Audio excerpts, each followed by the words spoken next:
LoveLore Library. Chapter 1094. Ning Xuema looked at the chessboard. It seemed that the Almighty was just playing absent-mindedly. It was rare for him to have something on his mind.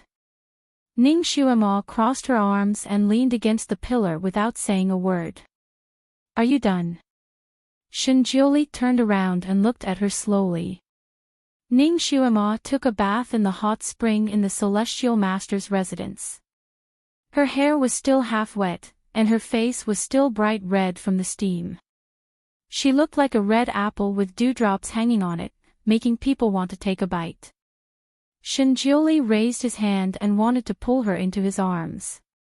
Ning Xuema dodged his fingers and leaned against another pillar. Shenjioli was speechless. She seemed to have distanced herself from him these days.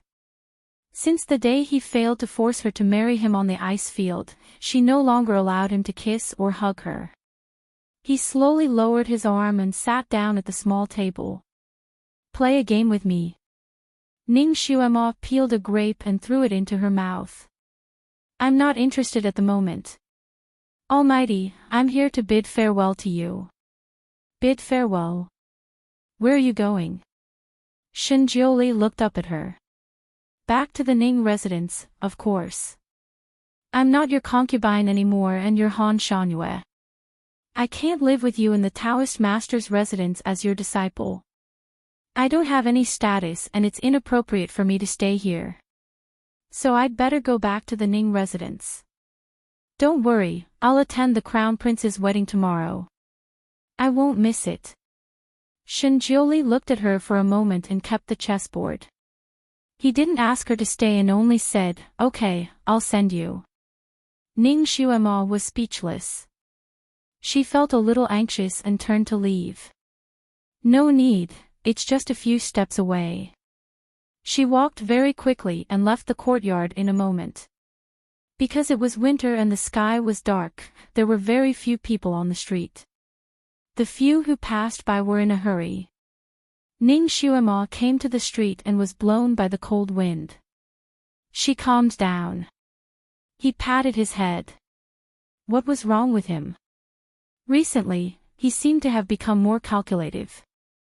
Perhaps the Almighty had something that he couldn't say. The Almighty had his own reasons. Why did he have to haggle over a matter of status with him? Everything would be clear once he reached level 8, so there was no need to rush. Before reaching LV8, he would just enjoy his free and easy life.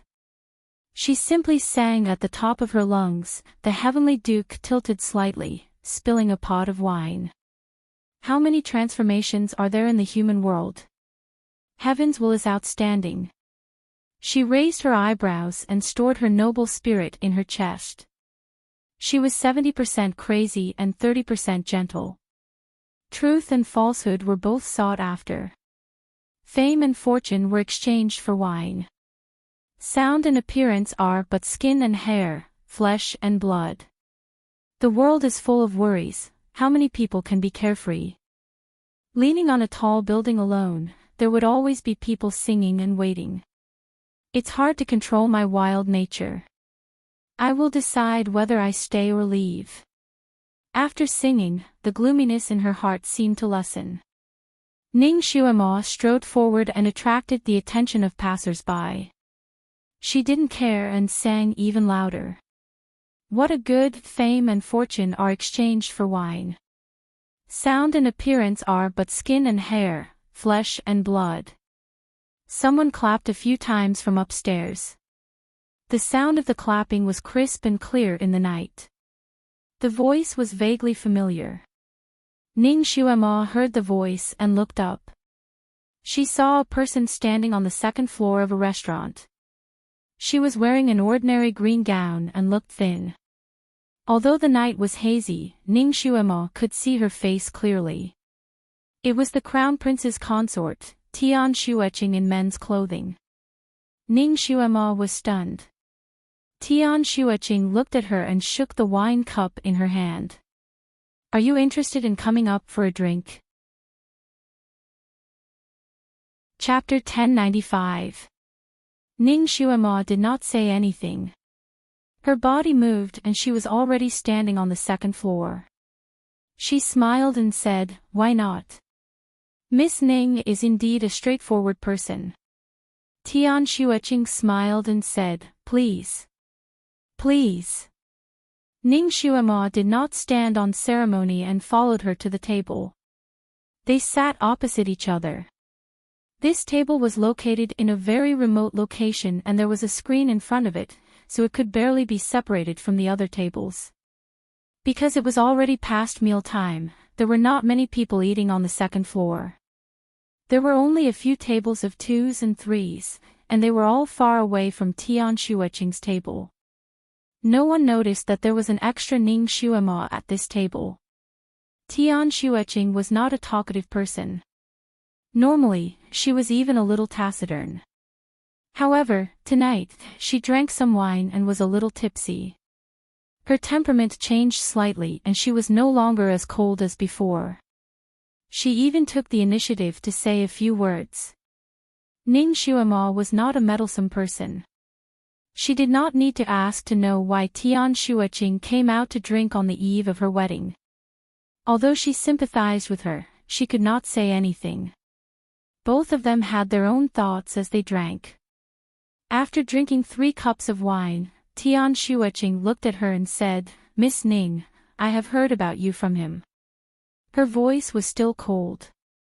Ning Xuema naturally knew who she was referring to. She smiled faintly and said, "The Crown Prince and I are only friends. Previously, Xuema was saved by him once. You don't need to misunderstand." Ning Xuema did not want this girl to misunderstand her relationship with Ji Yunhuang. Tian Xueching raised her hand and drank a cup of wine. Her voice was still calm as she said, "Don't misunderstand. I don't have any other intentions. I am also not jealous. I just don't want you to have any regrets." Ning Xuema was speechless. This was not a good topic to talk about. Ning Xuema bluntly said, "I won't have any regrets. The Crown Prince is my friend and I only treat him as a friend. That's all." Tian Xueching lowered her eyes slightly and said, "Sorry, I don't know how to speak properly. I said the wrong thing. I will punish myself by drinking 3 cups." She nimbly raised her hand and poured 3 cups for herself. Then, she drank them down without hesitation. She didn't seem to be a drinker, and her cheeks were as red as rouge. Ning Xuema. Tian Xueching's face was flushed red, but her eyes were as calm as a lake. "Miss Ning, I used to dislike you." Ning Xuema also drank a glass of wine and said directly, "I can tell." Her man had his heart set on another woman. Even if he knew that the other woman was innocent, it was difficult for him to like her. It was already good enough that he didn't plot against her behind her back. Tian Xueching smiled. "But I don't hate you. I don't hate anyone. I only hate my own fate. My fate isn't good." Ning Xuema raised her hand and drank a glass of wine. "I don't believe in fate." Tian Xueching sat there and smiled again. "I didn't believe it in the past either. I once fought against this fate, but the result of my struggle was eternal damnation." Ning Xuema glanced at her and sympathized with her. However, feelings couldn't be forced. Tian Xueching was casually given to Ji Yunhuang by the ancestor. Ji Yunhuang suffered a loss and naturally felt indignant. It was inevitable that he would vent his anger on Tian Xueching. Tian Xueching probably drank too much tonight, so she started to talk more. "Actually, I have known him for a long time." This was Tian Xueching's first sentence. Ning Xuema raised her eyebrows and didn't interrupt. She waited for Tian Xueching to continue. Chapter 1096. I was raised as a medicine man since I was young. Naturally, I wasn't willing to accept such a fate. In the winter when I was 12, I finally snuck out. I had never experienced the ways of the world, so I didn't know anything about the outside world. Fortunately, my martial arts weren't bad, so I didn't suffer much during those few days of wandering around. After I escaped, Father sent out many people to find me. In order to avoid these pursuers, I actually had a hard time dealing with them. She paused for a moment before continuing. Later on, when I was avoiding the pursuers, I was saved by a man. She smiled bitterly. That man bought me many clothes and toys to make me happy. At that time, I was still young and naive, so I treated that man as my benefactor and foolishly left with him. When we reached a desolate wilderness, that man's true colors were revealed.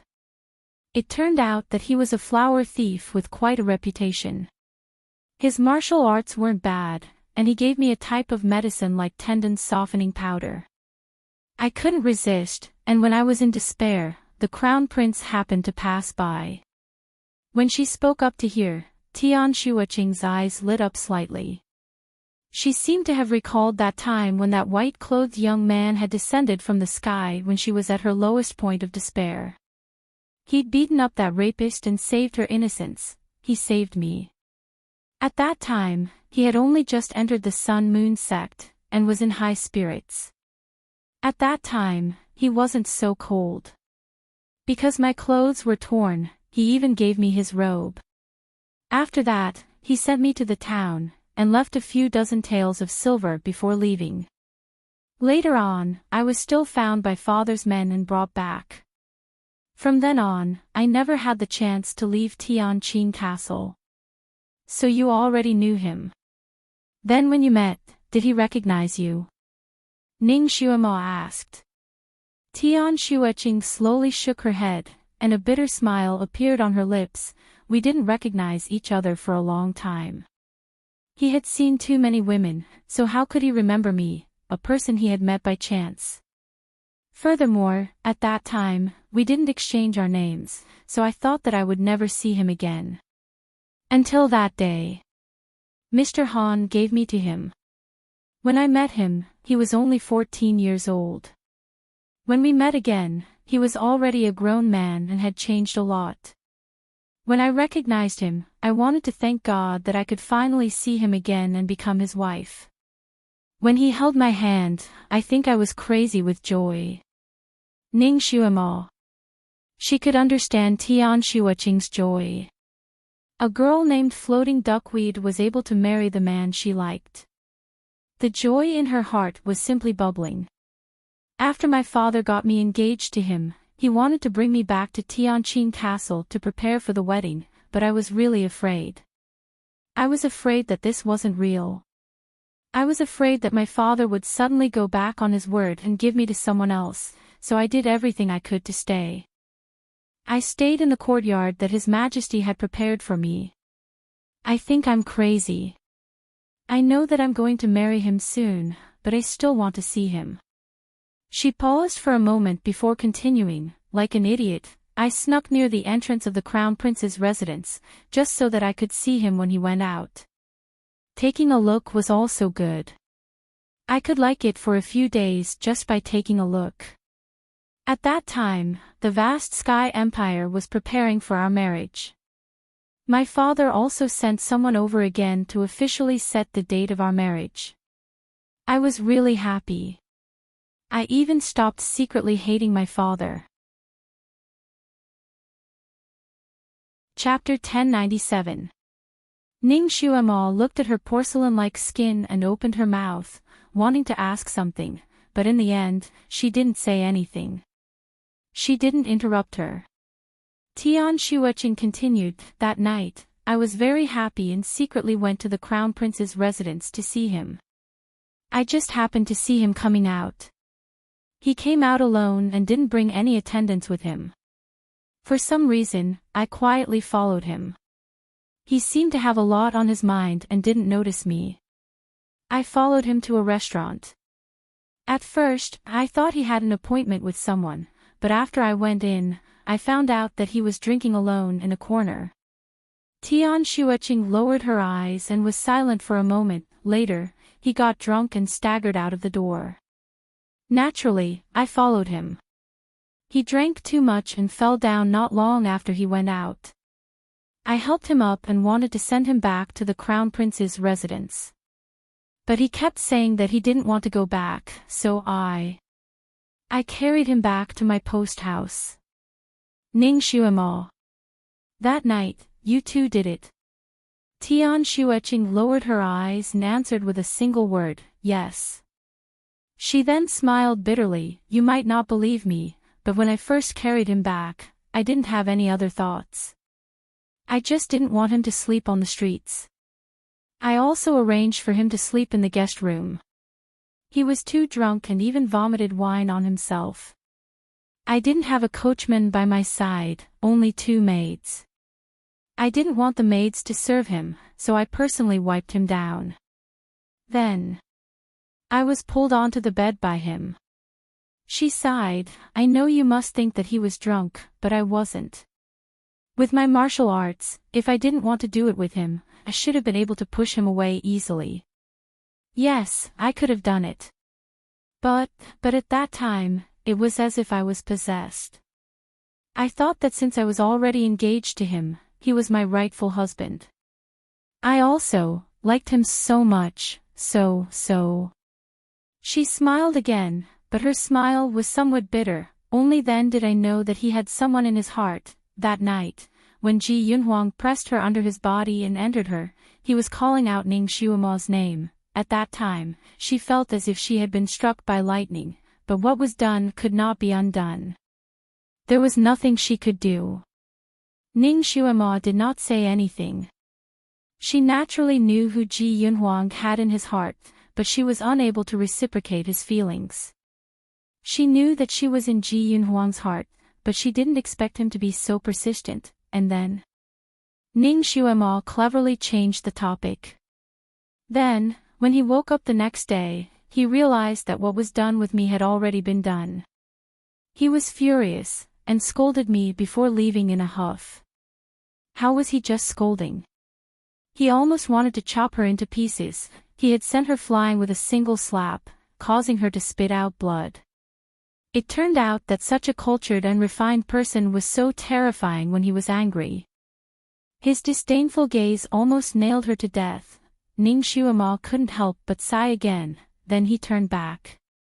Otherwise, he wouldn't have brought her to the Sun Moon sect to report the good news. Tian Xueching drank another cup of wine and faintly said, "You should know that my body is very special. It's a cauldron that can help men recover and increase their psychokinesis, but it also has a fatal flaw. Once I'm with someone, that person cannot leave me for 3 years. We have to be together once every 2 days." Chapter 1098. Otherwise, all of his psychokinesis will disappear and he will slowly die. My father did not tell me about this characteristic at first.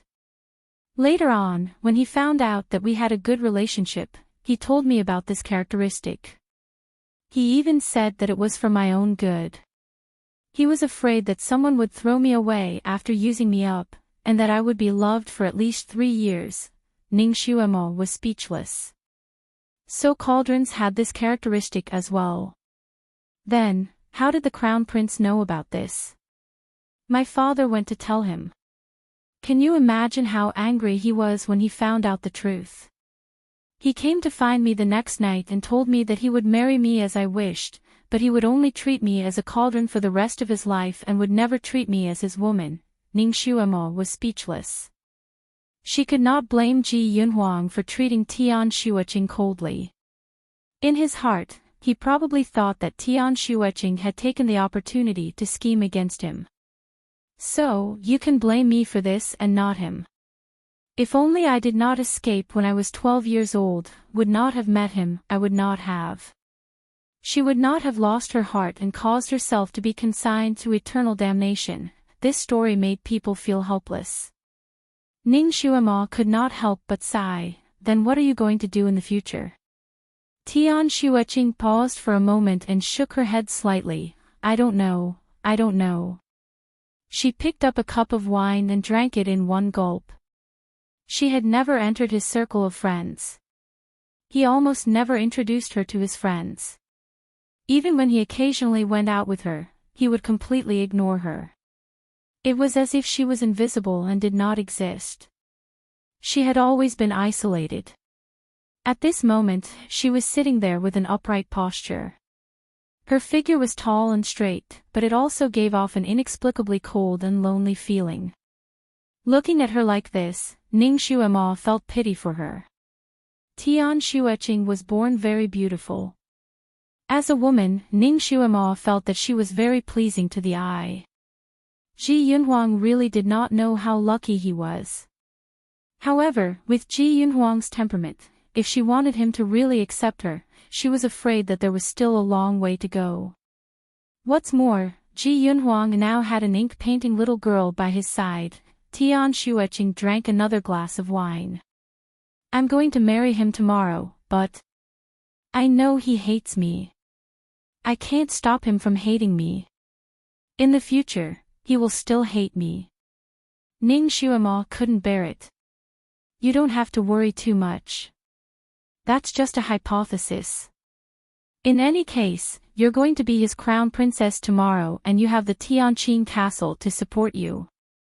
Even if he treats you coldly, he won't do anything to you. When he ascends the throne, you will be his empress. As long as you don't make any big mistakes, you will be able to live a peaceful life.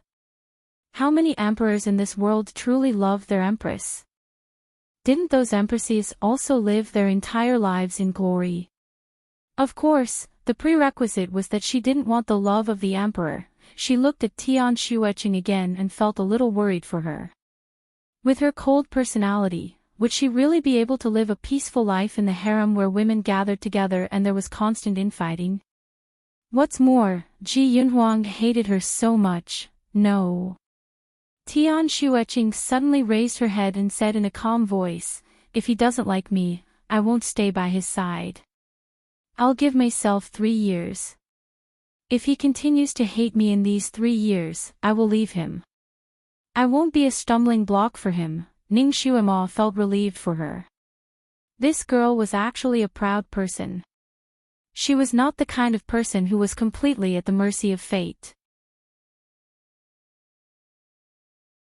Chapter 1099. This girl was only 17 years old this year. 3 years later, when she finished her task as a cauldron, Ji Yunhuang could leave her. She was only 20 years old, so if she really couldn't do it, it would not be too late for her to leave. However, by that time, she would already be the crown princess. According to the rules of this era, even if Ji Yunhuang abolished her position as the crown princess, he would not divorce her. Of course, he would not let her marry someone else. The imperial family usually treated their unwanted concubines by banishing them to the cold palace. After 3 years, how much of your martial arts will you have left? Ning Xuema could not help but ask. My cauldron can only help one person increase their martial arts.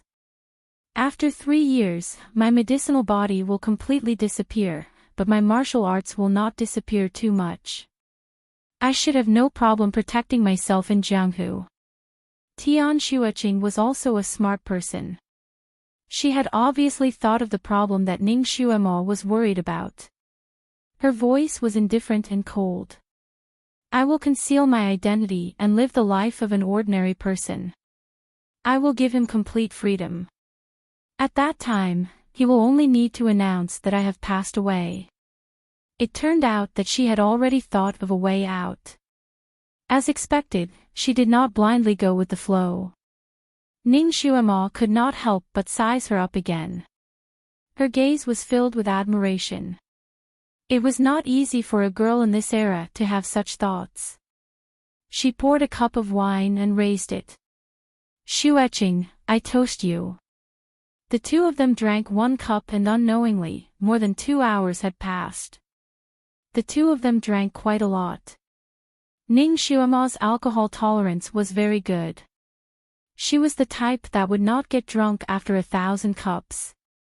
However, Tian Xueqing's alcohol tolerance was also very good. After drinking so much, other than her face being a little red, she was still sober. She did not even stutter when she spoke. Of course, she was more talkative than usual. Perhaps it was because she had always been alone and did not have any friends. It was rare for her to meet someone who was willing to drink and chat with her, so she was able to talk a lot. For example, her experience when she was refined into a medicinal body. For example, her experience in Tianqing Castle. She played it down, but Ning Xuema was shaken to the core when she heard it. Cauldrons were extremely difficult to refine. Not only did they need a specific birth date and 8 characters, they also needed a strong constitution. Because she had to soak in the medicinal bath every day, the water was so hot that it could almost burn off a layer of her skin. At that time, she had to soak in the boiling hot water for 6 hours every day. Furthermore, he had to drink all kinds of medicine every day. If he wasn't careful, he would be poisoned by the medicine and struggle on the verge of death. Under the effects of these drugs, a layer of her skin would peel off like a snake shedding its skin every year. Every time her skin peeled off, she would be in so much pain that she wanted to roll around. However, every time she shed her skin would become even more tender and smooth. Ning Xuema had never thought that a man-made cauldron would actually have to suffer like this. He had never expected that there would be such a heartless father in this world who would use his own daughter to refine a cauldron weapon. Tian Xueqing's position in the Tianqing castle was awkward. Everyone knew that she was a cauldron that would be given away. On the surface, they were polite and respectful to her, but in reality, no one treated her as a friend. She also didn't have the time to make friends. Apart from soaking in medicinal baths, she also practiced martial arts under the guidance of an arcane master. This was because the higher her martial arts, the more useful she would be as a cauldron. This torturous life continued until she was 16. At 16, she finally became a perfect cauldron that even the Tianqing castle lord was proud of. Then, she was given away. Then, due to a mishap, she was about to become the crown princess of Ji Yunhuang. Chapter 1100. Xuema, do you know? When I was being refined, I was suffering. I told myself that everything would be fine after I turned 16. After I turned 16, I would be able to live a normal life. I didn't want to be rich, I just wanted to be ordinary. Until I met him. I thought that the heavens were finally looking after me. It turned out that I could also obtain happiness. I didn't expect that in the blink of an eye, it would be like the moon reflected in the water. Ning Xuema took a deep breath. You don't have to be so dispirited. Actually, you can also be happy. A woman's happiness can't only be given by a man. You can also be happy yourself. I can still be happy. Tian Xueqing's eyes were like a lake. There seemed to be dark waves surging in her calm eyes. In the end, she was only a 17-year-old girl. No matter how calm she was, she still had the longing of a young girl. You can. Ning Xuema only replied with 2 words. She secretly made up her mind that she would come to Vast Sky Empire again 3 years later to see this crown princess. If she still didn't obtain happiness at that time and really wanted to leave, then Ning Xuema would use her own methods to help this girl. Thank you. Tian Xueqing smiled. She was born cold, so when she smiled, it was like a red plum blossom suddenly blooming in the snow. The waiter who came to refill their wine was also stunned. Ning Xuema raised her wine cup and smiled. The two drank a few more cups. Then, the sound of the night watch came from the street. Ning Xuema stood up. It's getting late. You should go back. I'll attend your wedding tomorrow. Tian Xueqing also stood up, but she suddenly swayed a few times and almost fell down. Ning Xuema raised her hand to support her. Are you okay? Did this girl drink too much? The redness on Tian Xueqing's face gradually faded. She pursed her thin lips. I'm fine. Her body swayed again and was about to collapse. I'll send you back. Ning Xuemo didn't hesitate to support her. Where are you staying now? No need, I'll go back by myself. Tian Xueqing finally stood up straight. Suddenly, there was some movement downstairs. Then, she heard the waiter lead 2 people upstairs. The waiter's voice was full of respect. Would your highness like a single room? Your highness. Ning Xuemo raised her eyebrows and leaned out to take a look. Then, she was slightly startled. The 2 people who came in were the crown prince, Ji Yunhuang, and the little beauty called Shui Mo. Ji Yunhuang was obviously a little tipsy as his body swayed slightly. However, he did not have any intention of asking for a private room. No need. This hall is fine. It's bright and spacious. The waiter naturally wouldn't disobey him and arranged for them to sit at a well-lit table. Their position was close to the staircase, so unless Ning Xuemo and Xiao Luo jumped out of the window, they would not be able to escape Ji Yunhuang's line of sight. As long as they walked out of this small screen, they would come face to face with Ji Yunhuang. Ning Xuemo couldn't help but look at Tian Xueqing. Tian Xueqing's face was slightly pale. She sat down again and didn't say anything. She picked up the wine and drank another cup. Ning Xuemo frowned. After thinking for a while, she sat down as well. With the arrival of the crown prince, the speed at which the dishes were served was naturally fast. After a while, the table was filled with sumptuous dishes. Your Highness, it's already late. You shouldn't drink anymore. You still have to get married tomorrow. It's not good to get drunk. The little girl called Shui Mo couldn't help but advise him. Ji Yunhuang drank a cup of wine and sneered. He lazily said, "Don't worry, this prince knows what to do." Chapter 1101. But you've already drunk a few jars of wine. Shui Mo did not give up. If you drink too much, how are you going to perform the ceremony tomorrow? Ji Yunhuang snorted. Even if I'm drunk and can't get up tomorrow, Imperial Father will still let people carry me to the end of the ceremony. This is the position that woman schemed for. He seemed to have drunk too much and spoke more than usual. When he reached this point, he felt that he had made a mistake and stopped talking. He poured a cup of wine and said, "Don't mention that woman, let's drink." "Ah Mo, this prawn is not bad, try it." He peeled the shell of a prawn and placed it on the plate in front of Shui Mo. Shui Mo tasted it and beamed with joy. "It's really delicious." "Your Highness, I want to eat more." Ji Yunhuang was very patient with her and peeled another prawn for her. Ning Xuemo's fingers held the wine cup tightly. Although she knew that Ji Yunhuang had a special liking for Shui Mo and wanted to take her as his concubine, it was not good for him to drink with another woman on the eve of his wedding with Tian Xueqing, right? He even showed off his love with this woman. As for Tian Xueqing's face was slightly pale, but there was no other expression on her face. Ning Xuemo's heart skipped a beat.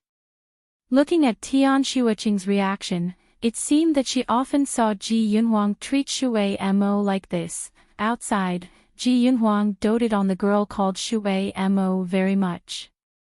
From time to time, he would give her some food, and Shui Mo would enjoy it with a clear conscience. It was obvious that she was used to it. Ji Yunhuang drank wine as if he was drinking water. In just a moment, he had finished an entire jar of wine. Tian Xueqing sat there calmly. Other than her face being slightly pale, she did not have any other reaction. She wanted to wait until Ji Yunhuang left. If Ji Yunhuang did not leave, she would continue to drink here. The one who did something wrong was Ji Yunhuang, right? What was Tian Xueqing afraid of? What was there to be afraid of? Ning Xuemo felt a little stuffy. She put the wine cup on the table and said, Shueching, it's getting late. Let's go back. She did not deliberately lower her voice. On the contrary, her voice was very clear. It was especially loud in this rather quiet restaurant. Clang! Something on Ji Yunhuang's table seemed to have fallen onto the ground and rolled around on the ground. The moment Ning Shuema spoke, Tian Shueching's face turned even paler, but she didn't say anything. She slowly stood up and said, Okay, let's go. Ning Shuema and Tian Shueching came out from behind the screen one after another, and they happened to come face to face with Ji Yunhuang, who had just stood up. The wine cup on Ji Yunhuang's table had disappeared and was rolling on the floor. However, his expression was calm, as though he was not worried about being caught. He did not even look at Tian Shueching. Instead, he looked at Ning Shuema with a complicated look in his eyes. Shuema, I didn't expect to implicate you again today. Where did this come from? Ning Shuema raised her eyebrows. What do you mean, Your Highness? Why didn't she understand? Ji Yunhuang finally looked at Tian Shueching. His eyes were as cold as ice, without the slightest bit of warmth. He said indifferently, Tian Shueching, this prince and Shu Mo are open and aboveboard. She will be this prince's good wife in the future. You don't need to waste your efforts to let Shuema know about this matter. She already knows about it. Ning Shuema was speechless. Wait a minute. Did His Highness mean that Tian Shueching had specially invited her to catch him and Shu Mo in the act? Did he think that Tian Shueching deliberately followed him and then called her over? Chapter 1102. She was just passing by, all right. Furthermore, she and Tian Shueching were here first. Your Highness, did you decide to come here on the spur of the moment or did you plan this beforehand? Ning Shuema asked as she crossed her arms. Ji Yunhuang frowned slightly. Before he could say anything, Shu Mo, who was beside him, quickly said, We decided to come here on the spur of the moment. When we passed by just now, Your Highness wanted to drink more, so we came in. We didn't expect Sister Shueching and Martial Uncle Ning to be here. Ning Shuema smiled again, Then I don't understand what Your Highness said just now. Shueching and I have been sitting here for almost 4 hours and we had a very harmonious conversation. However, Your Highness and Miss Shui have only been here for half an hour. We don't have the ability to predict the future, so how did it become Shueching's scheme? Furthermore, she didn't specially invite me here. It was just a coincidence that we met by chance and drank a few cups of wine together. Your Highness, are you thinking too much? Ji Yunhuang was speechless. Ning Shuema's words were really sharp. However, it also explained a lot of things. It seemed that he had misunderstood. He couldn't help but look at Tian Shueching. Suddenly, his expression changed and he took a step forward. You drank. Tian Shueching took a step back but tripped on something. She staggered and her face became even paler. The smell of alcohol on her body was not small. Ji Yunhuang could smell it clearly even before he got close to her. His face immediately darkened. Tian Shueching, are you courting death? His voice was so cold that it was as if there were ice shards outside. Tian Shueching had already straightened her body. She pursed her lips and didn't have any intention to speak. Although it was wrong to come out to drink on the eve of the wedding, it didn't mean that she was courting death, right? Ji Yunhuang's words were too much. Ning Shuema was unhappy. She raised her eyebrows and was about to say something when Ji Yunhuang spoke again. If you want to court death, don't drag others down with you. Aren't you afraid that your maid won't be able to find you by coming out like this? Tian Shueching's face slightly paled and said, I know what I'm doing. You know what you're doing. Ji Yunhuang's voice raised a few octaves as he sneered, You know what you're doing is drinking on the eve of the wedding? Don't you find it embarrassing? You even dragged Shuemo to drink with you. I'll say one more thing. We just met by chance. We can't say who's involved who. Your Highness, you don't have to involve me. Ning Shuemo finally opened her mouth, and her voice was cold. Wasn't it just a drink? It wouldn't affect tomorrow's wedding, so why was Ji Yunhuang so angry? Ji Yunhuang was stunned. He finally realized that his words had put Ning Shuemo in an awkward position. His eyes darkened slightly.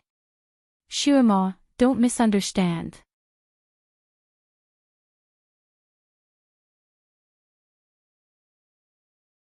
Chapter 1104. It seemed that the medicine that Ji Yunhuang gave her was really effective. Not long after she ate it, her complexion had already returned to normal after vomiting. She walked very quickly, and Shuemo almost couldn't catch up with her. Shuemo, thank you.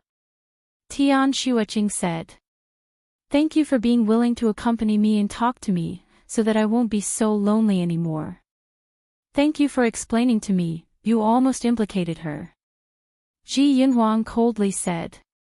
She didn't know the inside story and was drinking with you out of goodwill. If you died here because of drinking, she would become the suspect.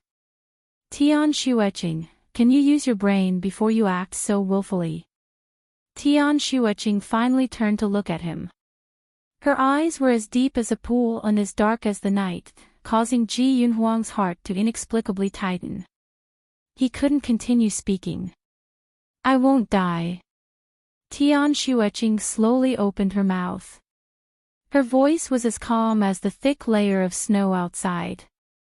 How can a scheming person like me be willing to die like this? Ji Yunhuang choked. You dash, Tian Shueching faintly smiled.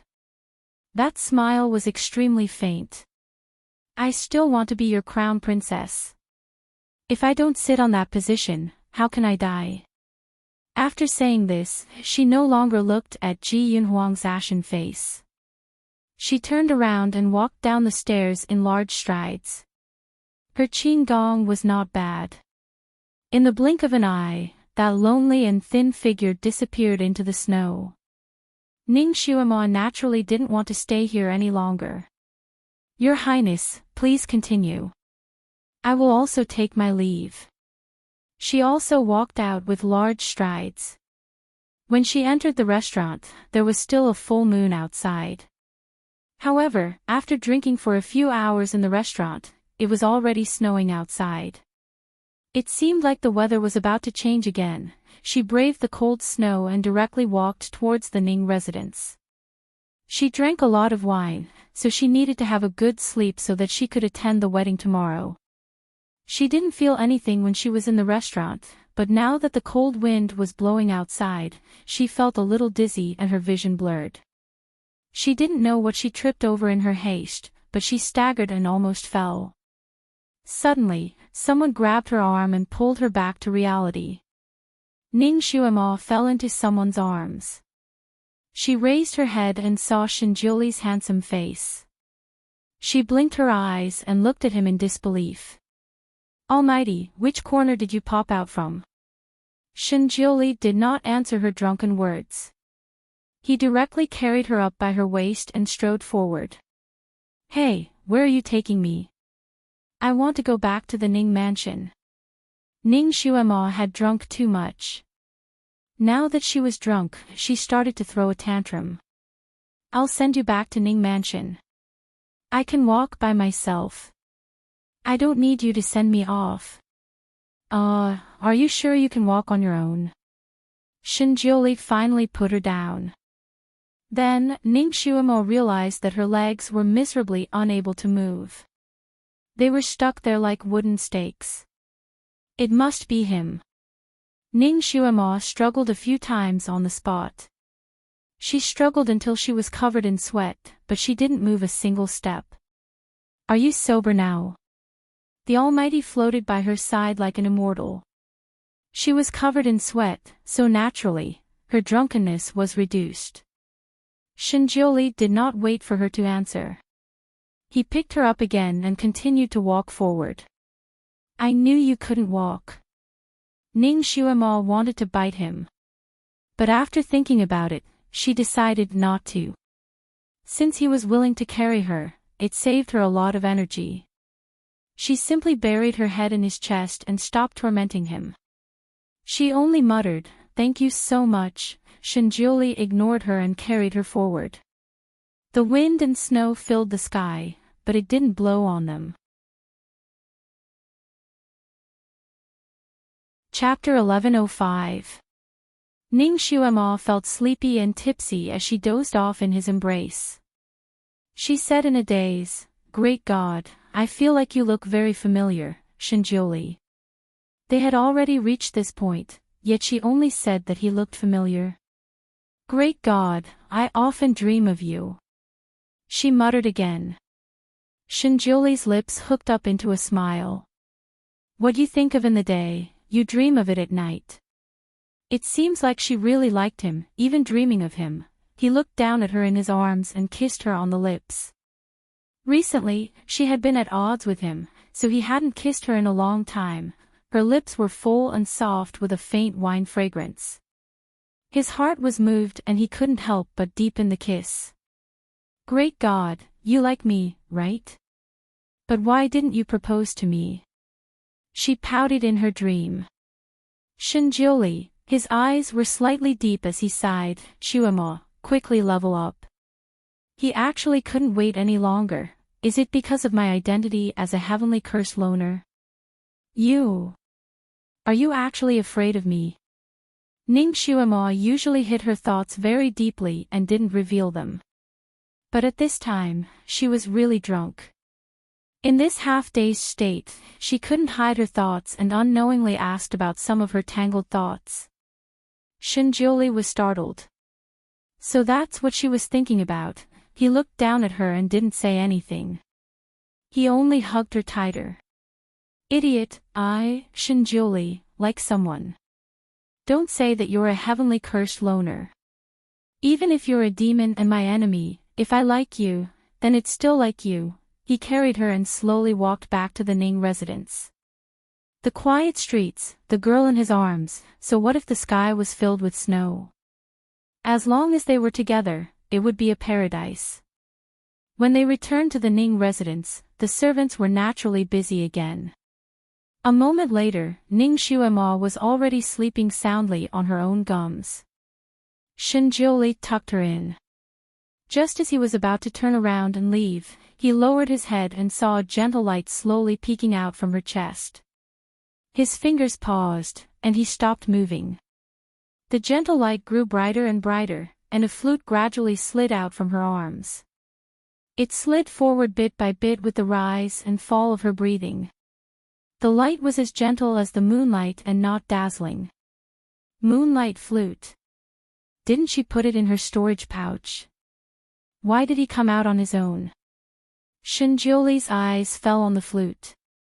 He watched it slide over Ning Xuemo's chest, shoulders, and finally slide down to her pillow. It glowed faintly under her hair. Ning Xuemo's brows furrowed slightly, but she didn't show any other signs of discomfort. She just gently turned her body, and then Na Xiao was squeezed under the pillow by her head. Shinjulie reached out to pick up the flute, but he seemed to have thought of something and stopped. He simply sat down beside her. He gently pressed his fingers on her wrist. Her breathing was very stable, and her blood vessels were normal. The flute under her pillow didn't seem to have any adverse effects on her. Was he overthinking? Was it just a coincidence that the flute slipped out? Shinjulie sat beside her for a while. Just as he was about to look at the flute again, Ning Xuemo, who was lying on the pillow, suddenly tensed up and trembled slightly. She hissed softly, "Divine Lord, please be gentler." "Ugh. It hurts." Her voice sounded like she was in pain and pleasure. It was as if a young girl was having sex for the first time.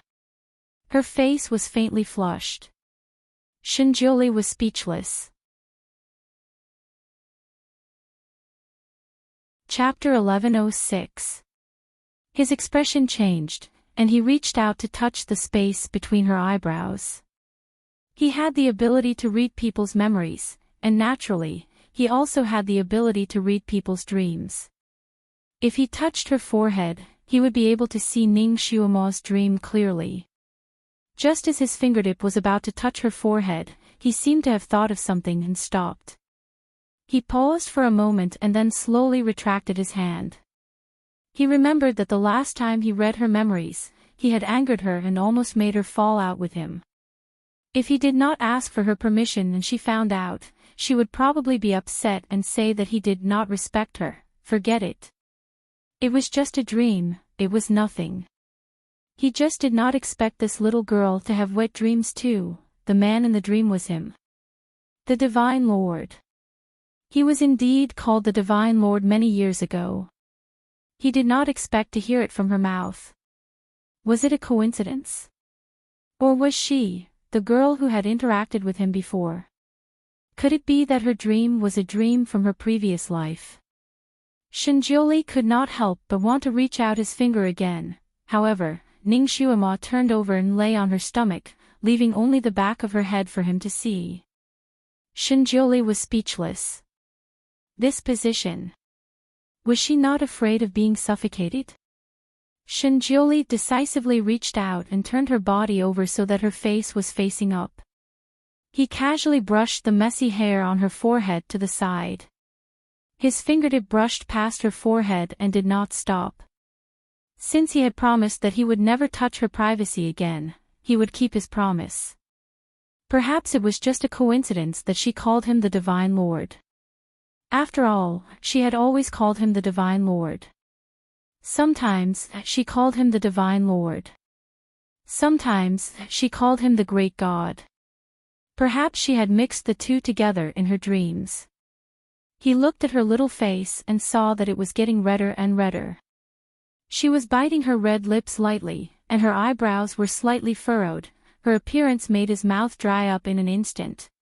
He could not help but lean down again and kiss her red lips. She moaned and actually raised her arms to hug his neck, passionately responding to him. It had been a long time since she had been so intimate with him. It was familiar, warm, fragrant, tender, and seductive. Her lips were as soft as tofu, tightly entangling him.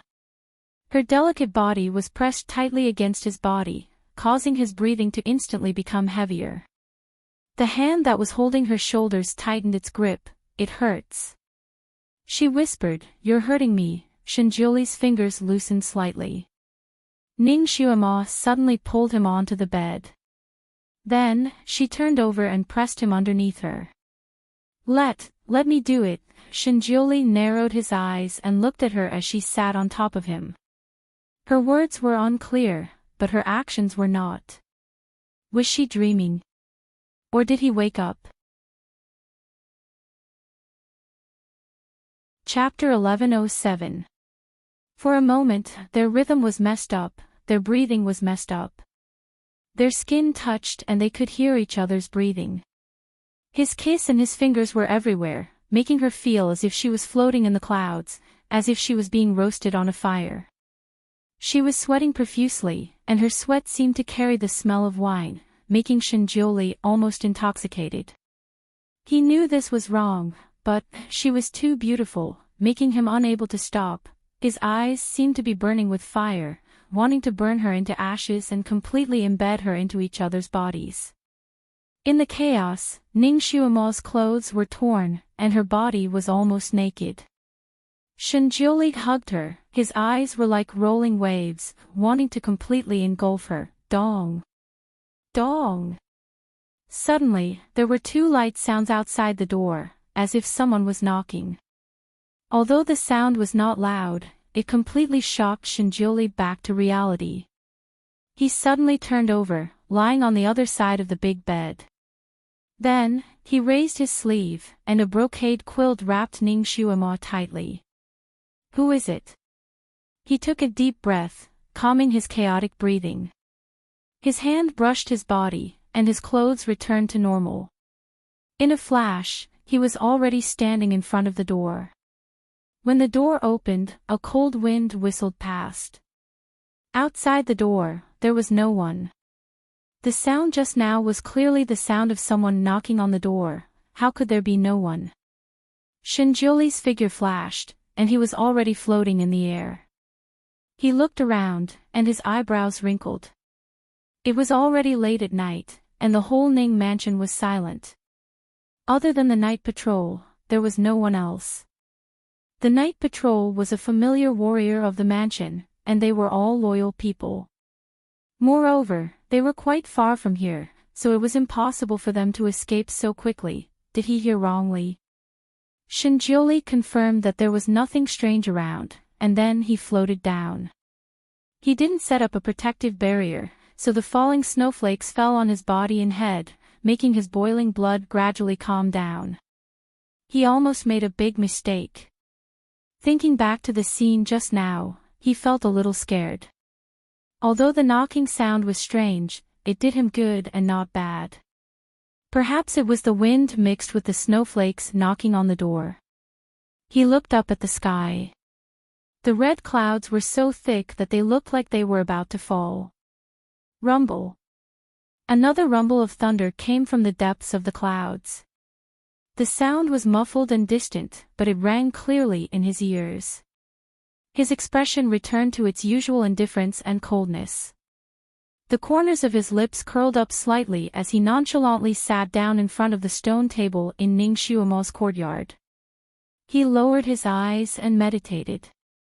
The snowflakes danced wildly around him, but not a single one landed on him. He sat there for a while and suddenly thought of something.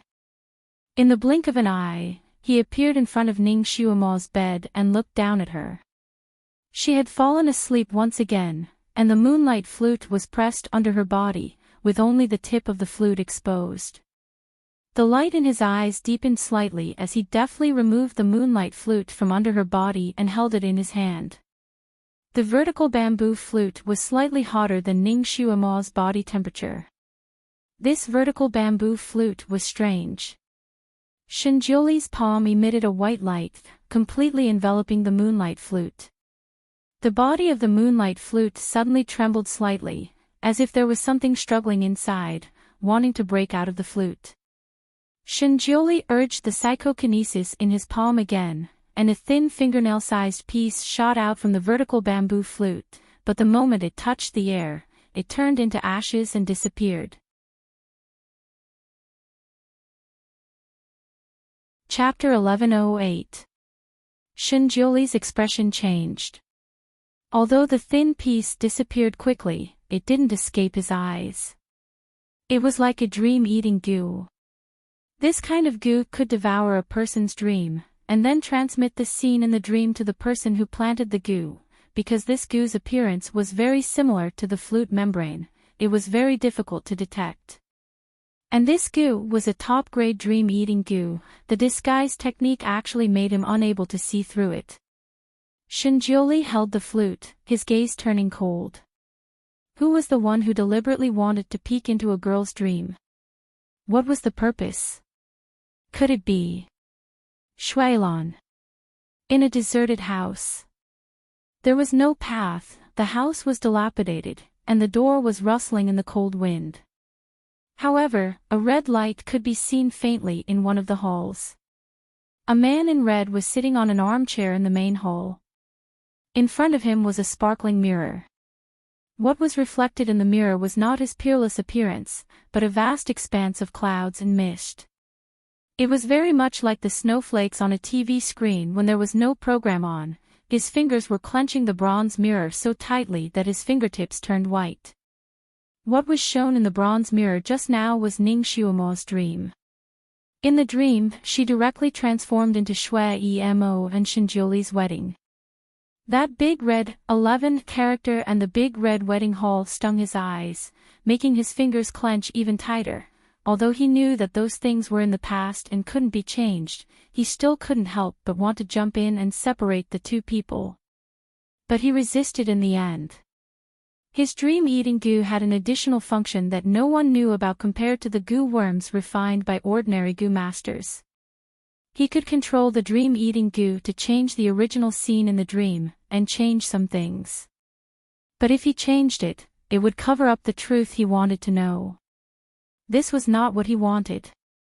So he watched in the bronze mirror as they went through the wedding ceremony. Shinjuli was indeed arrogant. On the wedding day, he didn't wear the groom's red robe, but wore a white robe with plum blossoms painted on it.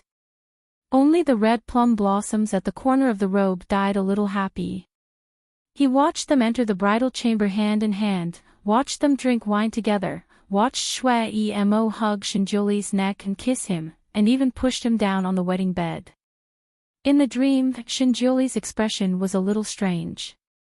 He seemed to be struggling, especially that pair of eyes, as deep as the sea. In the end, he seemed to have decided something, turned from passiveness to initiative. He said a sentence in Shui Mo's ear, Shui Mo's lips, but Shui Lan could read lips, so he immediately read it. What Shinjuli said was, "For him, are you going to fight for him? I'll help you." Shui Lan's mind was shaken, and he almost lost his grip on the mirror. It turned out that at that time, Shinjuli already knew Shui Mo's purpose of trying to get close to him, but he didn't expose it. Shui Lan was a little distracted. When he came back to his senses and looked at the mirror again, he found that the scene had completely changed. It was no longer the red bridal chamber and the red wedding bed. What appeared in the mirror was Ning Xuemo's boudoir in the Ning mansion. On the big bed, Shinjuli was entangled with Ning Xuemo. Because Ning Xuemo was half awake and half dreaming at that time, the scene in the bronze mirror was blurred, as if it was separated by countless layers of fog. Shui Lan couldn't see the specific movements of the two people, only two vague silhouettes, but these two silhouettes were as sharp as knives to him, making his blood rush to the top of his head in an instant. Chapter 1109. Naturally, he knew what had happened. He cursed under his breath and sent a strand of his primordial spirit into the bronze mirror without hesitation. He knocked on the door of Ning Xuemo's room with the power of his primordial spirit. This method of splitting one's primordial spirit consumed a lot of primordial spirit and couldn't be sustained for long. Therefore, after knocking twice with all his might, his primordial spirit returned automatically.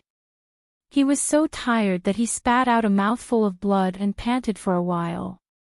He was so dizzy that he couldn't come back to his senses for a long time. By the time he came back to his senses, he suddenly heard a blood-curdling screech coming from the bronze mirror. He raised his head in shock, only to discover that there was a flash of blood in the bronze mirror before disappearing. It was as if the bronze mirror's signal had been cut off. Ning Xuemo's dream no longer appeared. Needless to say, his venomous spell was discovered by Shinjuli and he destroyed it so that he couldn't peek into Ning Xuemo's dream from her previous life. Damn it! He slammed the bronze mirror shut and slowly walked out of the door. The snowflakes in the courtyard were scattered by the wind. There was not a single star in the sky, only rolling dark clouds. He suddenly smiled and raised his hand to catch a few snowflakes. He sniffed them and this time, even his eyebrows were curved. Shinjuli, you stole Momo from me 3,000 years ago. How can I let you steal Xuemo again after 3,000 years? She will be mine. I let her down 3,000 years ago. In this life, I will do my best to make it up to her.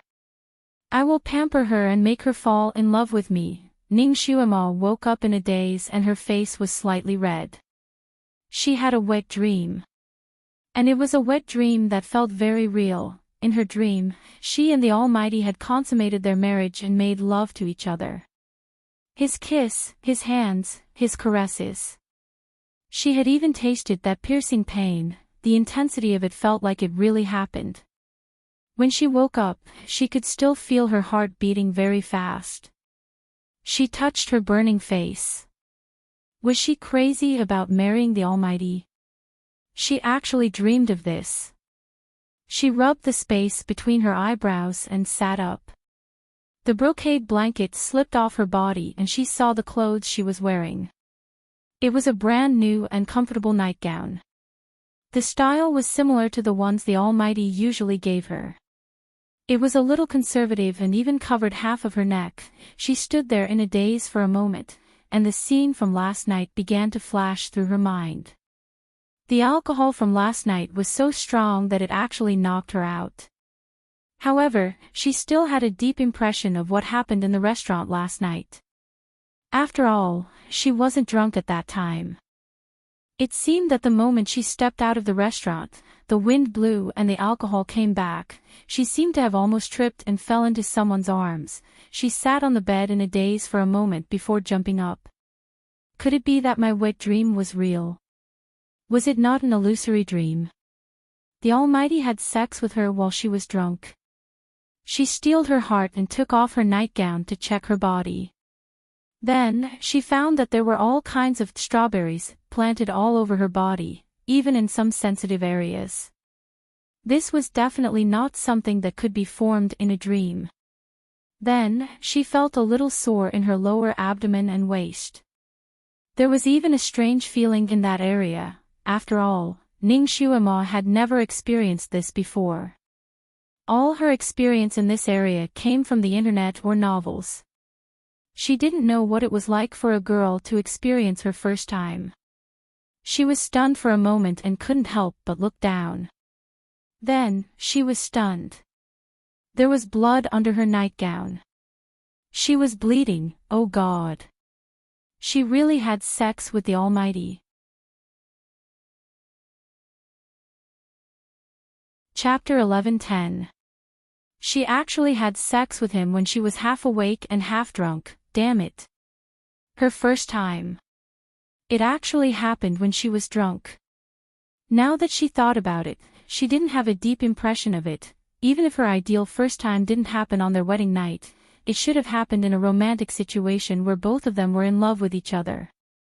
Drinking a little wine, holding hands, and then it would naturally happen. She would remember it for the rest of her life. Whenever she thought about it, it would be beautiful. But not now. Now, she didn't even have a concrete impression of it. Too hateful. When she took the initiative to seduce him, he could even shout for her to stop in time. He was even better than Lu Xiaohui, which made her feel that the Almighty's self-control was very strong. But she didn't expect that he would sleep with her while she was drunk. What about now? Where was he now? Was he afraid that she would catch him and make him take responsibility and scare him away? Ning Xuema was so angry that she immediately took out the directed audio talisman that the Almighty gave her. Almighty. You're awake. Since you're awake, then wash up and accompany me to attend Ji Yunhuang's wedding. The Almighty's voice was very calm and unhurried. Where are you now? Next door. The Almighty answered simply. After sleeping with her, he ran next door to clear his relationship with her. No way. She had to get to the bottom of this. Ning Xuema felt the anger in her heart burning even more, and her voice became colder. Almighty, why are you not at your Taoist master residence, but at my Ning residence? Shen Jiuli paused. This little girl was so angry when she woke up. Why? On a snowy night, I carried a drunk person back. It was very tiring. Your residence's housekeeper was very touched and felt that it was reasonable for me to stay here. I was moved by your sincerity and reluctantly decided to stay. I only let them clean the room twice. Why? Didn't you want to thank me? Thank you my ass. Taking away her chastity while she was drunk. If she didn't like him, she would have gone next door and beat him up for it. Ning Xuema smiled. Almighty, come here. I want to thank you in person. Damn it, this kind of debt was better settled face to face. It was inconvenient to make a phone call. The Almighty came over quickly. Just as she finished speaking, her door was pushed open and the Almighty walked in. How do you want to thank me? Looking at Ning Xuema's messy clothes, he frowned slightly. Why haven't you dressed up yet? Did you carry me home because I was drunk last night? Ning Xuema sat down on the chair, looking like she was in court. Yes. Did you take advantage of me after we returned to this house? Not bad. The Almighty was someone who dared to take responsibility for his actions. After a pause, he added, You pulled me onto the bed, Ning Xuema. She was the one who initiated it. She thought about it carefully and realized that she had no recollection of it. She gritted her teeth. That's because I'm drunk. Almighty, you're not drunk. If you don't want to, you can easily push me away. Damn it, why does this conversation feel so weird? Shinjioli raised his eyebrows. Why should I push you away? It's rare for you to take the initiative. Ning Xuema, she coughed and sat up straight. She looked at him like a cat. What about the Almighty? This time, it was Shinjioli's turn to raise his eyebrows. What do you mean? He actually pretended to be confused. Ning Xuema was unhappy and leaned forward. Didn't you say that I can't be intimate with you until I reach level 8? Give me an explanation when I reach level 8. You can't control yourself now. If it's brought forward, what about the future? Chapter 11:11. Damn it, would it kill him to say, I'll marry you? She even had to interrogate him like an interrogation. Shinjioli raised his eyebrows and looked at her. The intimacy that I'm talking about is not the intimacy that we're talking about now. You don't have to wait until you reach level 8. Ning Xuema felt that her clever mind was confused by his words. Then what is the intimacy that you're talking about? Shinjioli paused. He felt that this girl was pretending to be confused. She obviously knew everything. But looking at Ning Xuema's expression, it didn't seem like she was faking it. The intimacy that I'm talking about is the kind that has a physical relationship, just like what a husband and wife do. Shinjioli never thought that he would be able to share this knowledge with her one day. Ning Xuema was angry. Don't we already have a physical relationship? You already took my virginity last night. Shinjioli was speechless. He obviously didn't take the last step, okay? She almost got internal injuries from holding it in. He looked at her from head to toe and then said, Come, stand up and walk a few steps. Ning Xuema didn't know what he was up to, but she wasn't afraid of him playing any tricks. She stood up and walked back and forth a few times. Then, she stepped on the chair next to the Almighty and leaned over to look at him. So what if I walk a few steps? Shinjioli looked at her imposing posture again and said slowly, If I really did something to you last night, do you think you would still be able to get out of bed today? Do you think you can still walk as if nothing happened? Ning Xuema was speechless. Did the Almighty mean that he didn't really have sex with her? Then why did she feel that her waist was sore, her stomach was hurting, and even her lower body? Just as she thought of this, she felt a gush of blood coming out from her lower body. Her new underwear was quickly dyed red. Ning Xuema froze. This feeling was similar to the feeling of having her period. Shinjioli also glanced at her blood-stained skirt. Menstruation. Ning Xuema's pretty face finally turned red. Damn her period, of all times, it just had to come at this time. It caused her to misunderstand the Almighty, causing her to make such a blunder.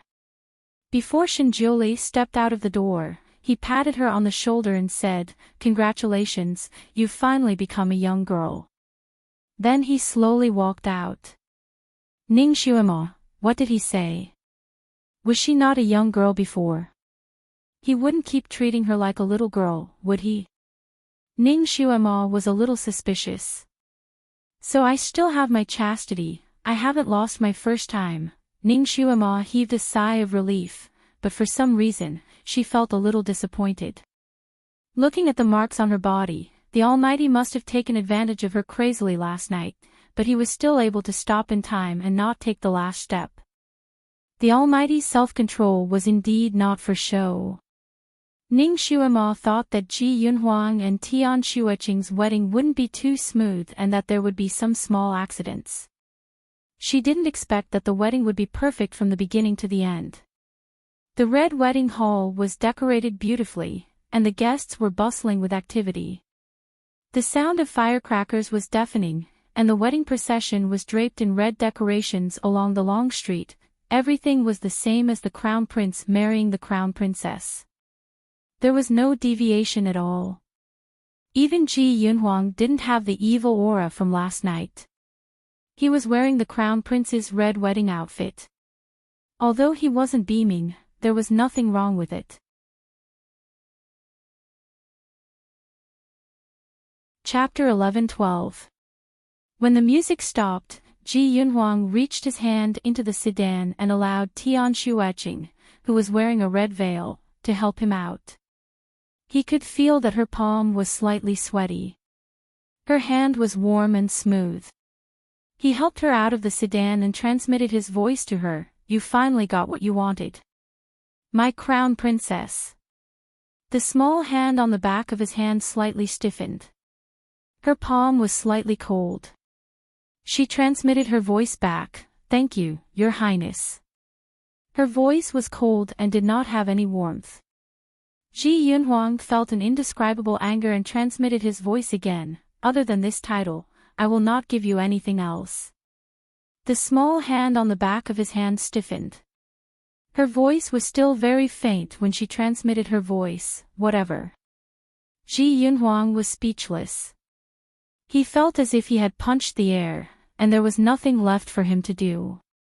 His other hand, which was hidden in his sleeve, secretly clenched and sneered in his heart. A crown princess who did not receive any love from her husband would not have a good life in the crown prince residence even if she had the title. He would let her know the price of blindly coveting the position of crown princess. Amidst the sound of firecrackers and music, he led her step by step down the red carpet and into the main hall. Under the gaze of tens of thousands of people, they bowed to heaven and earth. When the last words of a husband and wife bow to each other were said, the bride and groom bowed to each other, and the ceremony was finally completed. Not only did Lu Hinti breathe a sigh of relief, even Ning Xuema, who was sitting at the head of the table with Shinjiuli, also breathed a sigh of relief. However, her heart still felt heavy. Although the two of them were married, their future was still unknown. Could Tian Shueching move Ji Yunhuang? Could she obtain the happiness she wanted? Ning Xuema's gaze turned and saw Shui Mo's figure among the guests. She looked at the pair of newlyweds who were about to enter the wedding room and was somewhat lost in thought. The young girl's big eyes were filled with envy. She must be envious of the grandeur of this wedding. Ning Xuema secretly sighed. What was the use of a wedding without love? It was just a show for the parents of both sides. No matter how grand the wedding is, it can't hide the heartless paleness. Tian Shueching, I hope you can find happiness. The wedding ended perfectly. Shinjiuli did not attend the banquet that followed. Instead, he left with Ning Xuema. What are you thinking about? Shinjiuli asked Ning Xuema, who seemed to be lost in thought. White clouds floated in the sky while white snow covered the ground. Heaven and earth were one color, and the scenery was quite interesting. Ning Xuema sat on Shinjiuli's cloud. She looked down at the scenery below and seemed to have thought of something. I hope that Tian Shueching and Ji Yunhuang's ending won't be the same as Yifeng's. Shinjiuli didn't say anything. He just stroked her hair, smoothing out her messy hair like satin. Guru, aren't you good at fortune-telling? What was the ending of Ji Yunhuang and Tian Shueching? Ning Xuema looked at him with bright eyes. Shinjiuli's fingers that were stroking her hair paused. He only said one sentence, heaven's secrets cannot be revealed. TSK, he's keeping me in suspense again. I don't want to know their specific fate. I only want to know if their ending will be a comedy or a tragedy. Guru, you didn't say 2 words, so it's not considered revealing heaven's secrets, right? Whether it's a comedy or a tragedy depends on them. The guru said a few words, but none of them were the answer that Ning Xuemo wanted. Guru, can't you tell? Ning Xuemo didn't give up trying to provoke him. To me, provocation is useless. The guru remained calm and unfathomable. Chapter 11:13. Ning Xuemo shook her head. That's not right. I heard that there's no one in this world that great God can't see through unless you've already changed their fate and changed their fate. Only then will their fate be in their own hands and no one else can see it. But great God shouldn't have changed the fate of these 2 people, so there's no reason why you can't see it. Shinjoli's expression changed slightly, but he didn't say anything. This little girl was too smart. Other people could draw inferences from 1 case, but she could draw inferences from 6, the fate of those 2, he had already adjusted it, a long, long time ago. Ji Yunhuang was the reincarnation of his most prized 5th disciple, Tian Xiaoshu, while Tian Xueqing's name was Ling Zai in her previous life. Tian Xiaoshu was a prince, while Ling Zai was an assassin sent by his enemy country. Ling Zai came to Tian Xiaoshu's side as a spy, but fell in love with him by accident and did everything for him. Tian Xiaoshu secretly found out about her identity, but he didn't believe her. He only pretended to deal with her and even used her as a traitor, causing her to be hunted down by her own country. At the most critical moment, Tian Xiaoshu saved his sister and then watched as Ling Zai was shot to death by the pursuers. Tian Xiaoshu always thought that Ling Zai didn't love him. It was only at the moment of her death that he realized he was wrong. He searched for Ling Zai's soul like a madman and begged the ancestor. The ancestor didn't want to change Tian Xiaoshu's fate, so Tian Xiaoshu left in despair. He didn't know where he heard that the ginseng baby had the ability to bring the dead back to life, so he traveled thousands of miles to find this fruit tree. In the end, he died silently in the stomach of the stone spirit. After Tian Xiaoshu died, Shinjoli was sad that his prized disciple had died early. He also felt that it wasn't good for his disciple to die with such regrets, so he wanted the 2 of them to have a perfect life. So when he recognized that Tian Xueqing was Ling Zai's reincarnation, he immediately used some means to give her to Ji Yunhuang. Tian Xueqing's meeting with Ji Yunhuang when she was young was also secretly arranged by him. According to the original fate, Tian Xueqing and Ji Yunhuang wouldn't cross paths in this life, so there wouldn't be any fate between them. Ji Yunhuang would sit on top of the world, but spend the rest of his life alone. As for Tian Xueqing, she would be treated as a pawn by her father and given to the sect master to be his second wife. She would live an ordinary life, emotionless and without desires until death. Now, because of his intervention, Tian Xueqing and Ji Yunhuang finally got together and filled up the imperfections of his previous life. He only hoped that Ji Yunhuang would cherish this hard-won fate and not miss it with Tian Xueqing. Defying the heavens and changing one's fate was a technique that defied the heavens. It could not be told to anyone, let alone to the person involved. Of course, he couldn't see how they would develop in the future. He couldn't tell Ning Xuemo all of this, and he didn't want to let Ning Xuemo keep guessing, so he pulled her up. How's your fog condensing technique going? Show me one. Test her. Ning Xuemo's eyes immediately lit up. I've succeeded. Her fingers repeatedly moved in the air, and a moment later, a small cloud of mist was summoned to her. How is it? Ning Xuemo was waiting for the Almighty's affirmation. It's just passable. The Almighty didn't hold back and said, with this kind of mist, not to mention carrying you in the future, even if it carried an ant, it would still pass through.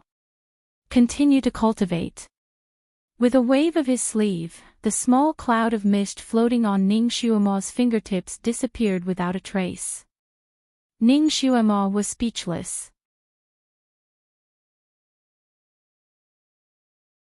Chapter 11-14. She didn't say anything and just focused on her training, completely forgetting about Ji Yunhuang and the others. Shenjiuli successfully changed the topic.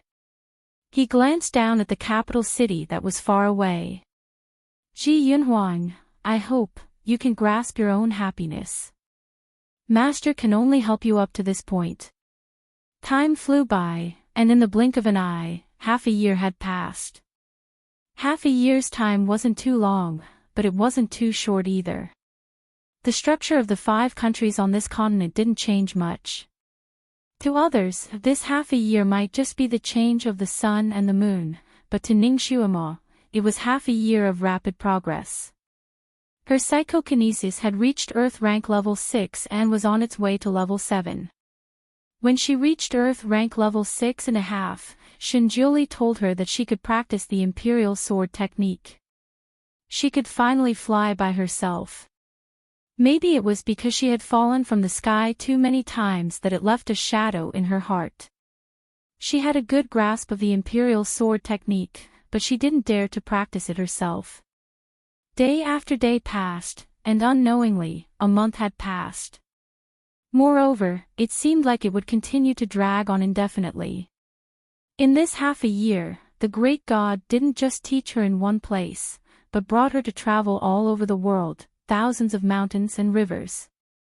Not only did her psychokinesis grow like a sesame seed, but she also gained a lot of knowledge and experience. Her horizons were also very broad. She finally knew that this continent was just a place for Shenjiuli to stay. There were still many places he could go. For example, there was the Ageless Country, the Dwarf Country, the Giant Country, and so on. Chiyun Pavilion was a pavilion in the sky. The sunrise here was the most spectacular, and it was a great scenery. Shenjiuli and Ning Xuemo flew into the pavilion hand in hand.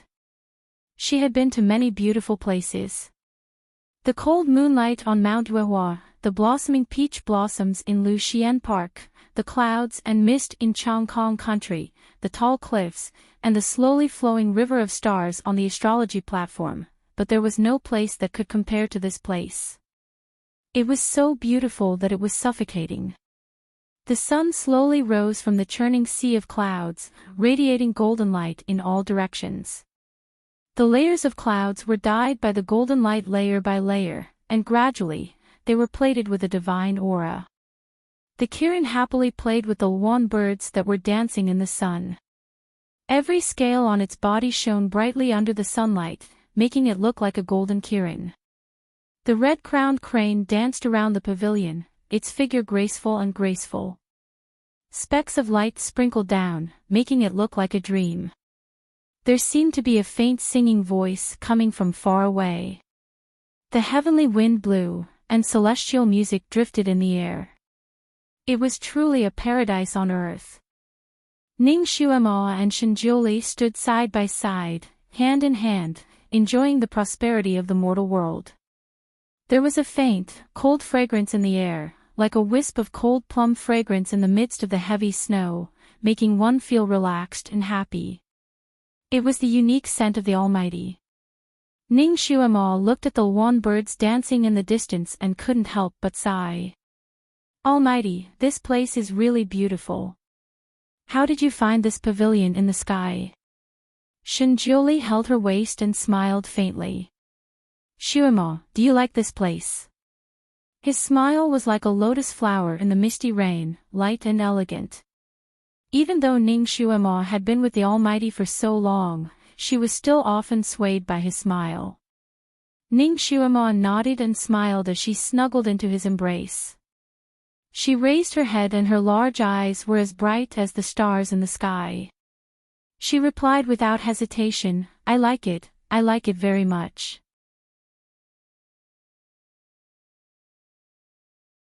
Chapter 11-15. Shenjiuli lowered his head to look at the girl in his arms. Her face was flushed with excitement. His eyes lit up and his lips curled into a smile. He coaxed, it's good that you like it.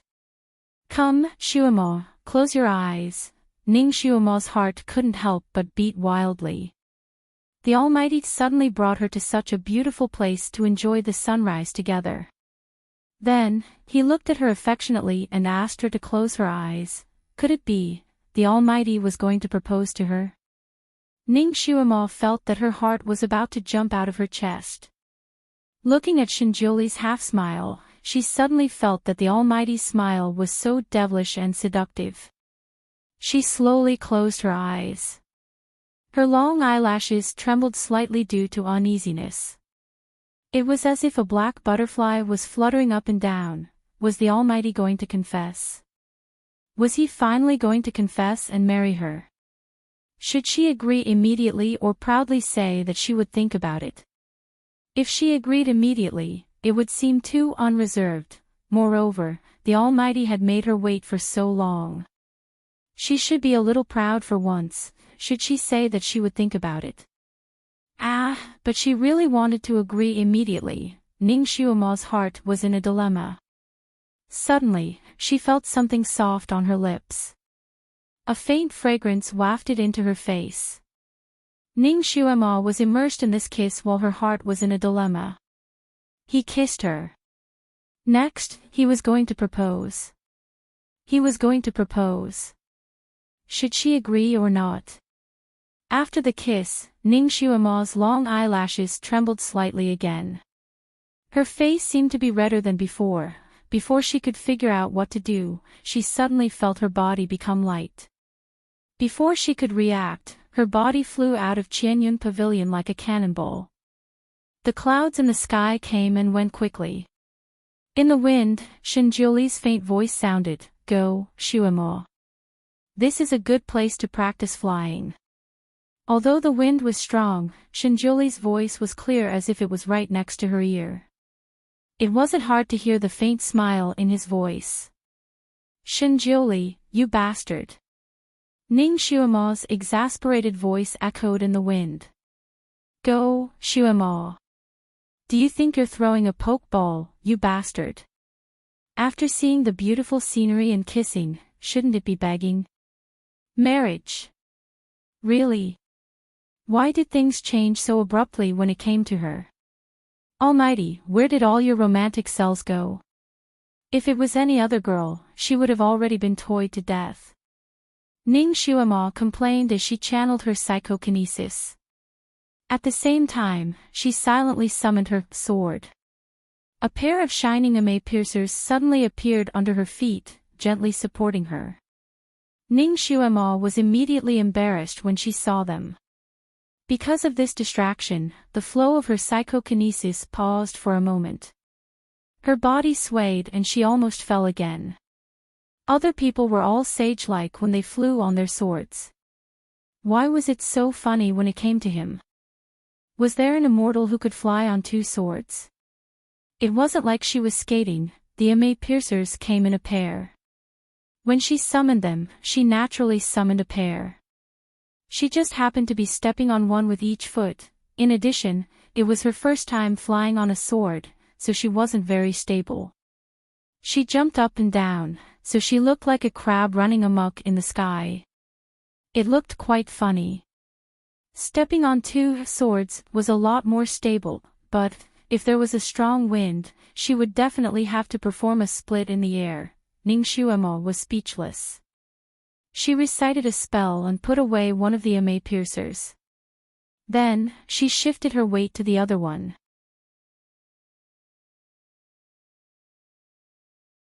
Chapter 11:16. The ame piercer shook violently, as if it was dissatisfied that its other half was missing. It almost threw Ning Xuemo off. Ning Xuemo cursed in a low voice after she steadied herself. The sword had become a spirit and was throwing a tantrum with her. Damn it! She tried to stabilize the ame piercer and slowly tried to fly with only the sword. At first, she flew in all directions and almost fell off several times. Fortunately, she reacted quickly, so she was able to escape danger every time. Time flew by quickly amidst this thrilling experience. After a while, Ning Xuemo was finally able to fly in a straight line. Her figure was also able to stand steadily on top of it. She looked like she was in the right situation. Ning Xuema gave herself a thumbs up in her heart. She really was a rarely seen peerless genius in this world. Flying on a sword was such a difficult task, yet she was able to grasp it so quickly. Looking at the trajectory behind her, it was such a beautiful straight line, there was not a single bend. It was as straight as a plane. Moreover, the thickness of the clouds was uniform, just like a straight cloud road. Ning Xuema was flying around proudly. Suddenly, a person appeared in front of her. She suddenly braked and almost flipped over. She stopped just before the tip of her sword touched the person. She steadied herself and looked up to see the person in front of her. She suddenly became angry. Shinjioli, do you want to die? Shinjioli looked at her quietly with a faint smile on his face. Only then did Ning Xuemo react. Her little bit of martial arts couldn't harm a single hair on the great god's head. She suddenly remembered the scene when Shinjioli threw her down. It was like throwing a Pikachu. When she was about to get angry, she suddenly heard Shinjioli's smiling voice, "Xuemo, you can't fly wrong." Ning Xuemo was immediately proud. She controlled the Immerse piercer to fly around him a few times. She could not hide her pride. Of course, I'm a genius. You found a treasure. The smile on Shinjioli's face deepened when he saw that she was like a proud little lion. He suddenly stood behind her and whispered in her ear, "Little genius, take me for a spin." His breath was right next to her ear, and his lips gently touched her earlobe when he spoke. Ning Xuemo's earlobes were very sensitive. Basically, they couldn't be touched. Not to mention being touched by the lips of the person she loved. Ning Xuemo was so agitated that she almost couldn't catch her breath. Furthermore, Shinjioli was standing on top of her with his real body. He didn't use any qigong at all. Because of the sudden addition of a person's weight, the Immerse piercer suddenly sank downwards. In an instant, they had fallen several hundred meters vertically. Ning Xuemo. Her heart almost jumped out of her throat. Damn it, she hadn't even activated the ability to carry people. She controlled the Immerse piercer in a flurry. The Immerse piercer flew up and down randomly. Ning Xuemo was almost flipped over. It was more exciting than riding a roller coaster. Shinjioli stood behind her calmly, as if it had nothing to do with him. He quietly stood there, weighing the scales. Ning Xuemo almost wanted to kick him down. When did the Almighty become so bad? She tried to stabilize the Immerse piercer that was jumping up and down while complaining, "Almighty, why are you so heavy? Shouldn't you go on a diet?" Shinjioli, this little girl actually complained that he was heavy. He hadn't even officially pressed her down. Shinjioli's eyes darkened and his eyelashes drooped. He seemed to be seriously considering how to punish this little girl who didn't know the immensity of heaven and earth. Ning Xuemo suddenly felt a chill down her spine. She had a feeling that she was being schemed against.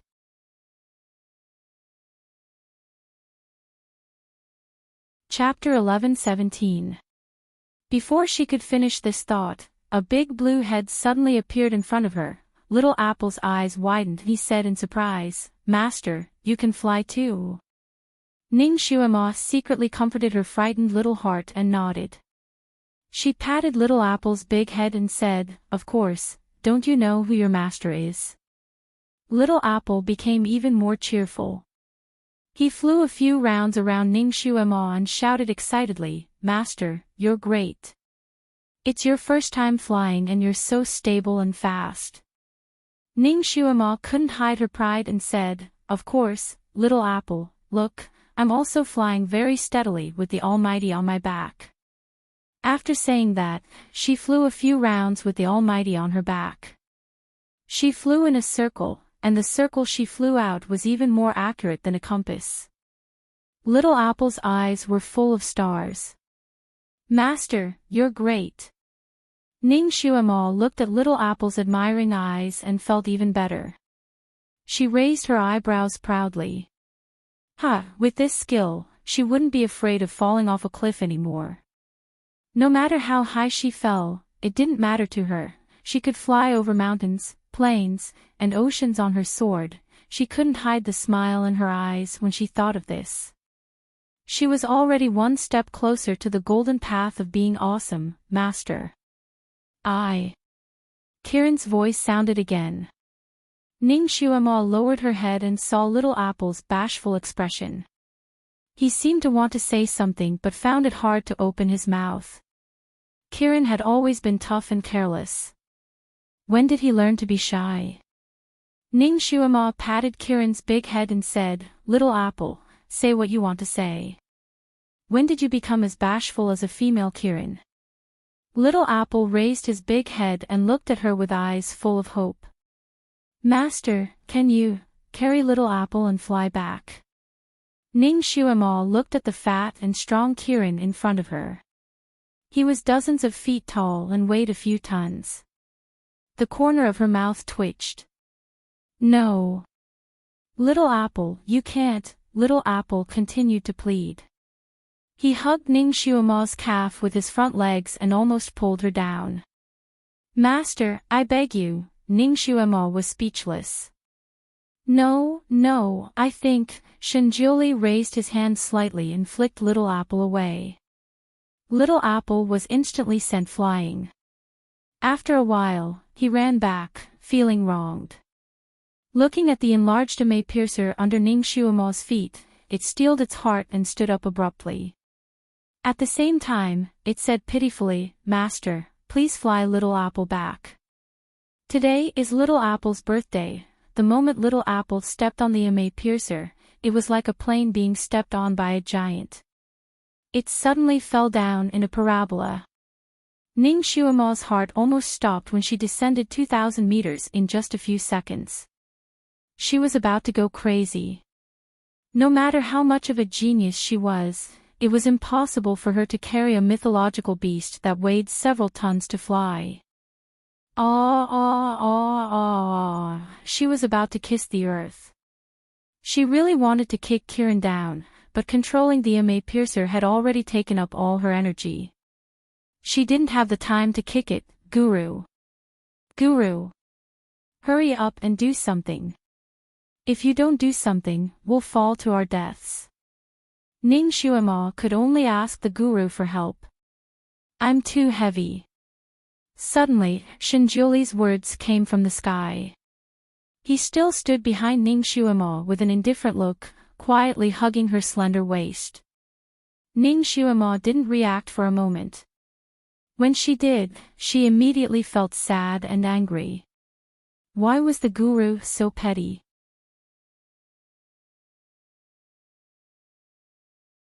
Chapter 11:18. Master, you're descending too fast. This won't do. Pull me up. Kirin felt that its master's heart was too strong. Even it didn't dare to try descending at such a fast speed. As expected, its master was the best. Kirin gave its master a thumbs up in its heart. Seeing that they were still a few hundred meters away from the ground, and then looking at the huge Kirin squatting in front of her, Ning Xuema finally couldn't help but explode in the wind. "Little Apple, you stupid Kirin, get down." Her sudden outburst gave Little Apple a fright. Little Apple shook its scales that stood up from the fright and flew away unwillingly. It even asked, "Master, did you specially bring Little Apple to make a drop tower?" Ning Xuema had casually mentioned the drop tower when she was chatting with it. She didn't expect it to remember it. Ning Xuema's reply was to kick its Qilin buttocks. "Ow!" Little Apple howled and hurriedly flew away. Ning Xuema steadied herself when she was about 300 meters away from the ground.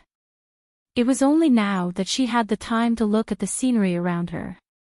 Suddenly, she was stunned. The whistling cold wind, the vast snowfield, and the faint figure of the sun on the distant horizon. This place was the ice field. She had come here with a group of people half a year ago. It was polar night then, but now it was polar day. The ice and snow were still there, but the people were no longer there. She exhaled softly and slowly controlled the sword to get close to the ground. Then, she jumped off. She stood in the same place. When she saw the scenery around her clearly, her eyes dimmed slightly. In front of her was a vast snowfield. At a glance, it was boundless. Here, the wind and snow were still there, but it had already covered the traces of the past. Not far away was a cliff. Below the cliff was a vast sea. Ning Xuema walked up the cliff quietly. Her expression was indifferent, and her gaze was distant, as if she was reminiscing about something. Ning Xuema would never forget the scene of Yan Ziyuan jumping off the cliff with Yifeng in her arms. Those people, those things, those once vibrant scenes might have faded long ago, but they had always been in her heart. They had become a thorn in her heart, a needle that would jump out from time to time and stab her. Shenjiuli gently held her waist and stood side by side with her on the edge of the cliff. Ning Xuema nestled in Shenjiuli's arms, her eyes still staring into the distance. She softly asked, "Great God, do you think they are together?" Shenjiuli tidied her slightly messy hair and said indifferently, "Perhaps." Ning Xuema was silent for a long time. After a long time, she stretched out her hand and a green light flickered on her fingertips. In the center of the green light, a small white flower bud gradually bloomed. It bloomed layer by layer in a complicated manner. Kirin curiously came up to her. "Master, what flower is this? It's so beautiful." Ning Xuema looked at the sacred and beautiful flower in her hand and said indifferently, "Red spider lily, a flower that leads the way for souls." She continued to bloom a few more red spider lilies in her hand and threw them down together. A few white flowers floated on the blue sea, sending them far away, until the flowers completely disappeared. She and the great god turned to leave. "Great God, I want to take a look at the bottom of the cave again." Shenjiuli readily agreed. "Okay." The two of them walked down the tunnel. Ning Xuema did not speak along the way, but the image of Yan Ziyuan stumbling while carrying Yifeng flashed past her eyes. It had only been half a year, but now it felt like a lifetime.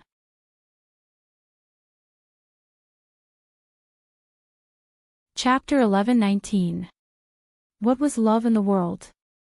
It made people pledge their lives to each other. If Gu Zian had not cast the twin life curse on Yan Ziyuan, none of this would have happened. Perhaps Yan Ziyuan and Yifeng would have lived happily together. At that time, she only cared about Yan Ziyuan and forgot about Gu Zian. She did not know what happened to that bastard. The crystals in the cave were still strange. From afar, Ning Xuema saw a human-shaped object lying in front of her. She walked closer to take a look, and her heart skipped a beat. It was a corpse that was shriveled to the extreme, like a mummy that was all skin and bones, and its body was still wrapped in the dark and tattered fur of a white wolf. It lay there on its stomach, and it was so thin that its original appearance could no longer be seen clearly. Only the jade thumb ring he held tightly in his hand revealed his true identity. Gu Zian. It turned out that he did not escape, but died here. Ning Xuema lowered her head and glanced at the corpse. It looked like he had starved to death. Ning Xuema sighed. Serves him right. This bastard deserved to end up like this. Strange. She remembered that her acupoint sealing technique could only immobilize a person for 4 hours. If this bastard's acupoints were unsealed, why didn't he escape? Why did he starve to death without moving? She suddenly thought of something and glanced at the Almighty beside her. Did you do this? Shenjiuli answered faintly, I just didn't want him to follow me. Well, the Almighty did well. The knot in Ning Xuema's heart finally melted a little. She and Shenjiuli walked around the cave again. No one would come here for a few years. It was as if everything had happened yesterday. She held Shinjuli's hand and wandered around aimlessly. Shinjuli looked down at her and sighed in his heart. Shuama still had not walked out of the tragedy of Yen Ziyuan and Yifeng. The greatest taboo for cultivators was to be too stubborn. Once they were too stubborn, they would most likely form inner demons, Shinjuli suddenly said in an indifferent tone. Sometimes, the ending you see with your eyes is not the final ending. Ning Shuama was sensitive enough to smell the hidden meaning in his words. She looked up, grabbed his sleeve and asked, "Great Master, do you know something?" Shinjuli looked at her with amusement. He patted her head and said, "What do you know?" "I only said a sentence of Zen mantra." This little girl was indeed exceptionally intelligent. It was a pity that he could not tell her what happened to those two people. Ning Shuama, however, after hearing what the Almighty said, the heaviness in her chest dissipated. Perhaps Yen Ziyuan and Yifeng had already reincarnated and were now happily together. She turned around and hugged the Almighty's arm. Finally, a smile appeared on her face. "Great Master, you're right. Perhaps what you see now is not the final ending." Shinjuli ruffled her hair. "You're a promising child." Ning Shuama smiled. "Of course, I'm a peerless genius." She was interrupted by the great god. Ning Shuama's depression dissipated by half and she became lively again. She held Shinjuli's sleeve and looked up with a smile. "Great Master, I'm still missing the last ingredient for the Golden Sky pill. It happened to be on this ice field. Since I accidentally came here, let's go get it." Shinjuli patted her head. "As you wish." Shinjuli's words warmed Ning Shuama's heart. The feeling of being held in the palm of someone's hand was really wonderful. She tiptoed and kissed Shinjuli. Her eyes sparkled as she said, "Great Master, you're the best." Mwah.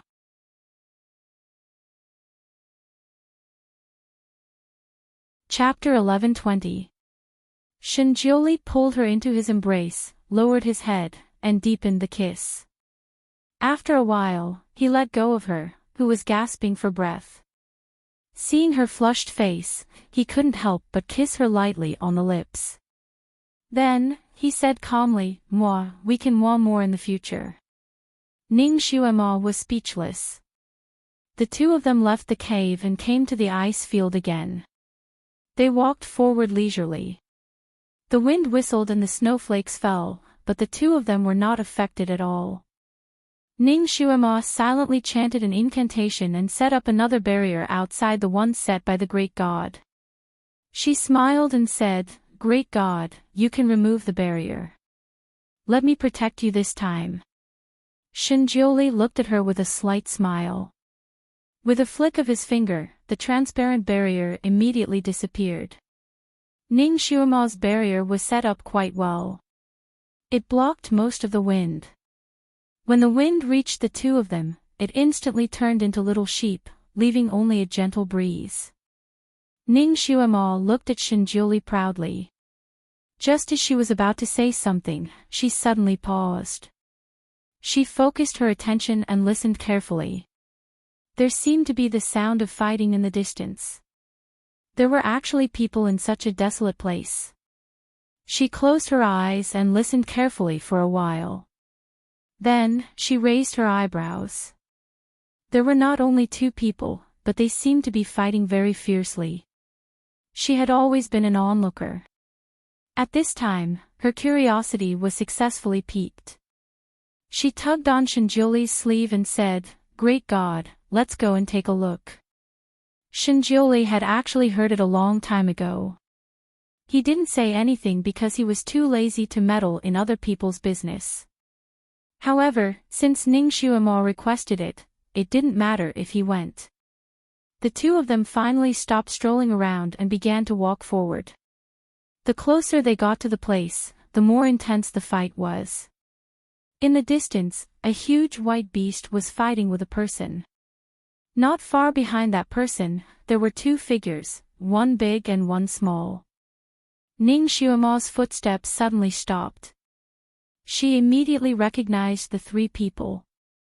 The one fighting with the beast was Ji Yunhuang. Behind him was Tian Shueqing and Shueimo. A man and two women were walking together.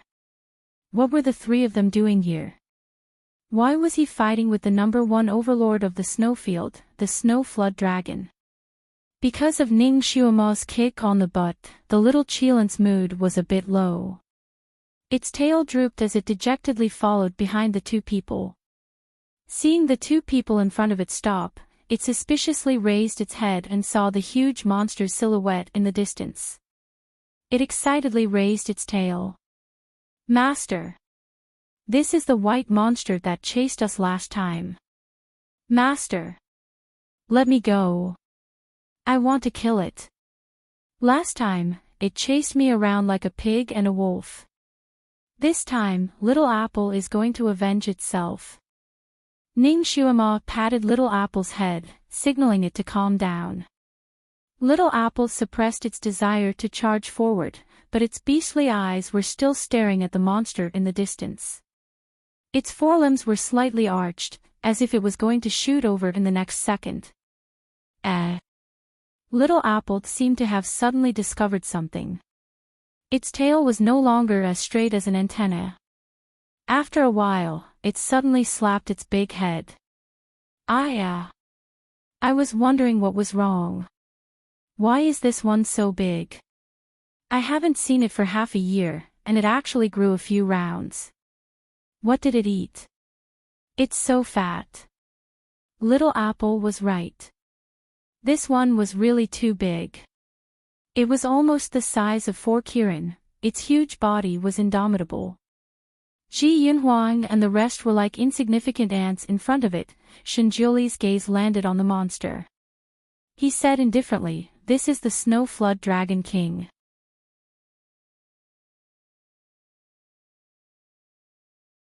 Looking at the battered and exhausted Su Qin, it seemed to be sneering at him, laughing at him for overestimating himself, laughing at him for putting up a stubborn resistance. Tian Shueqing took advantage of the time when the monster's attention was on Ji Yunhuang to carefully climb onto the Snow Flood Dragon's back. The Snow Flood Dragon was so huge that it almost couldn't sense a tiny person like her. Therefore, Tian Shueqing wasn't discovered by the Snow Flood Dragon King. However, when Ji Yunhuang saw the green figure on the Snow Wyrm King's body, his eyes widened. Does this woman want to die? He wanted to scold her and ask her to come down, but he was afraid that the Snow Flood Dragon King would discover her. While he was in a dilemma, he saw Tian Shueqing gradually climb onto the Snow Flood Dragon King's back. His face was slightly pale, and he suddenly coughed violently as if he was injured. When he finally stopped coughing, he awkwardly retreated a few steps. The person in front of him was already extremely weak, and he was about to have a good meal. The Snow Flood Dragon King focused all of its attention on Ji Yunhuang, and every move it made closed in on him.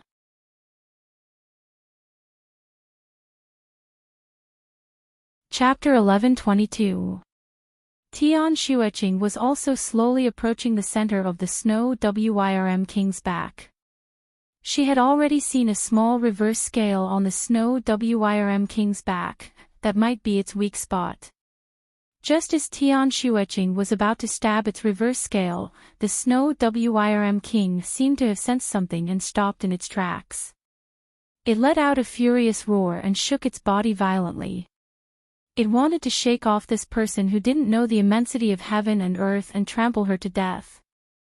The Snow Wyrm King's sudden movement caused Tian Shueqing's sword to miss its target and only scratched the side of its back. But this time, the Snow Wyrm King jumped up as if its tail was stepped on. A pair of wings suddenly grew out of its back and it instantly flew up into the sky. It shuddered up and down. The scales on the Snow Wyrm King's back were slippery and there was no place for her to grab onto. Tian Shueqing hugged onto the reverse scale tightly. The Snow Wyrm King had already brought her up into the sky. If she was careless and fell down, she would definitely be smashed into pieces. Ji Yunhuang's face suddenly turned pale. He immediately flew over on his sword, wanting to save Tian Xueqing. However, the Snow Wyrm King was too fast and he could not catch up. The Snow Wyrm King was a strong snake since birth and was invincible in all snake nests. No creature had ever dared to touch its reverse scale, not to mention being held onto by it. It roared angrily and suddenly dived down. Its speed was as fast as a cannonball as it wanted to throw Tian Xueqing off. Tian Xueqing could no longer hold on to the reverse scale and her body flew out like a kite with a broken string. The Snow Wyrm King stretched out a claw and grabbed her, holding her in its claws. Her arm was cut by the sharp claws, and fresh blood kept flowing out. The Snow Wyrm King opened its bloody mouth and wanted to tear Tian Xueqing into pieces.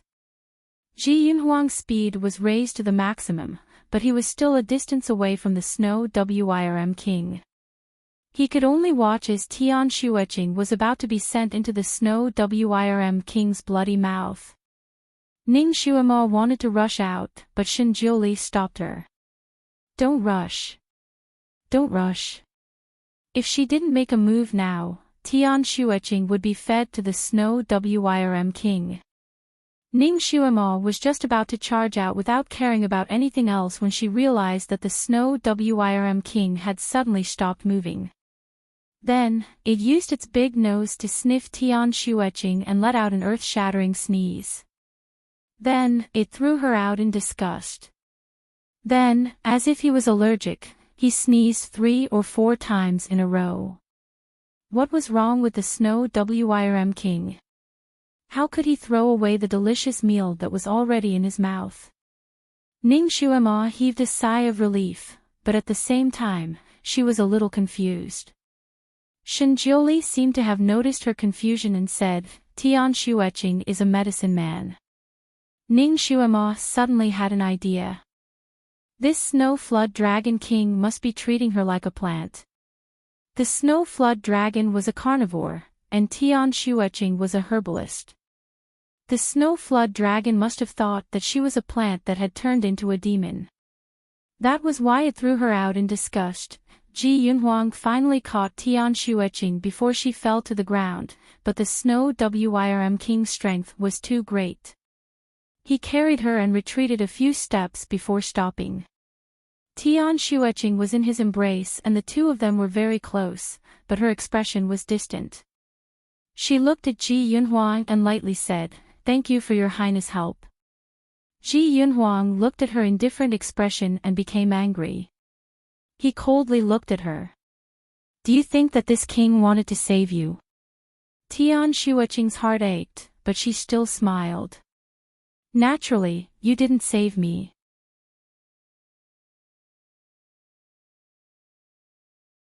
Chapter 11:23. Her life was still connected to Ji Yunhuang's. If she died, he wouldn't be able to live either.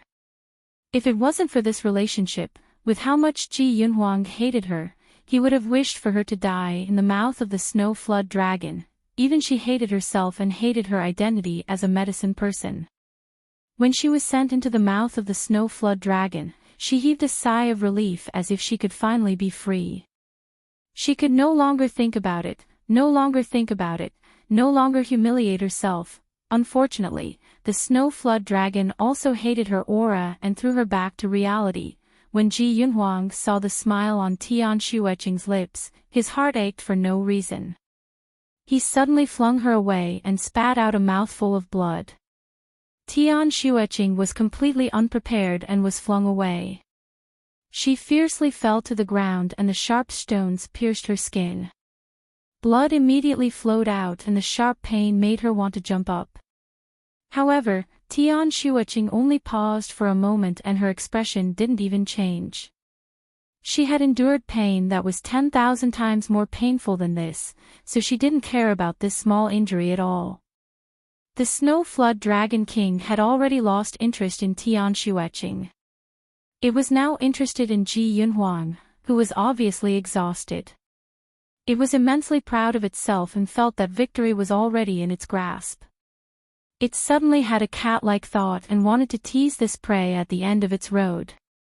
It opened its mouth and shot out a water arrow. Ning Xuema calculated the speed of this water arrow.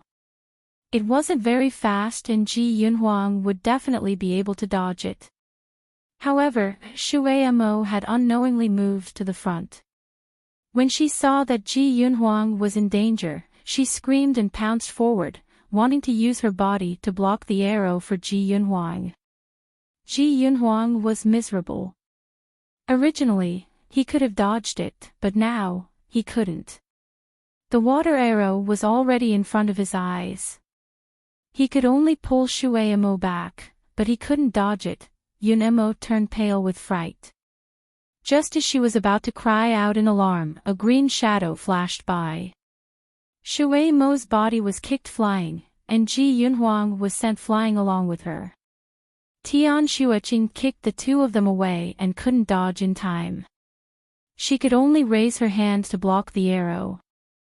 The Snow Flood Dragon King's water arrow was very powerful and instantly pierced her shoulder blade. She groaned and retreated a few steps. Blood flowed down her body and she slowly fell to the ground. All three of them had lost their ability to fight. The Snow Wyrm King proudly flashed its fangs.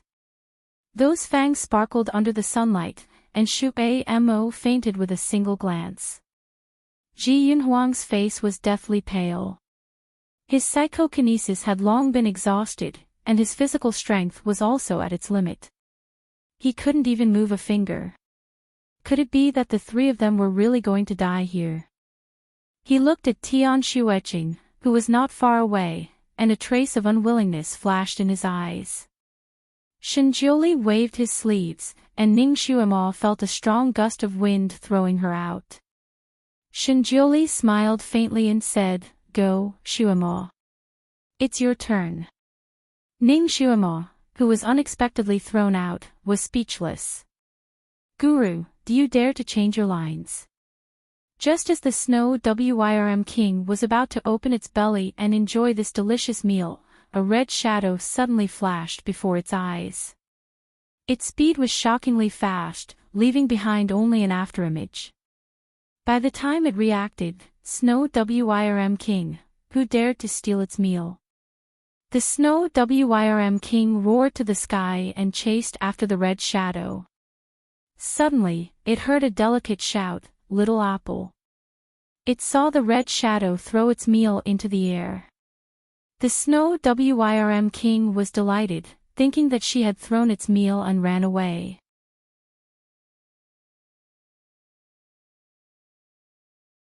Chapter 11:24. The Snow Flood Dragon King was only interested in the white figure on the right. It wasn't interested in the green figure on the left. It was a carnivore. It definitely wouldn't stoop to eating a plant. It hurriedly stretched out its mouth to grab the person on the right. However, the angle that Ning Xuema threw it was too tricky.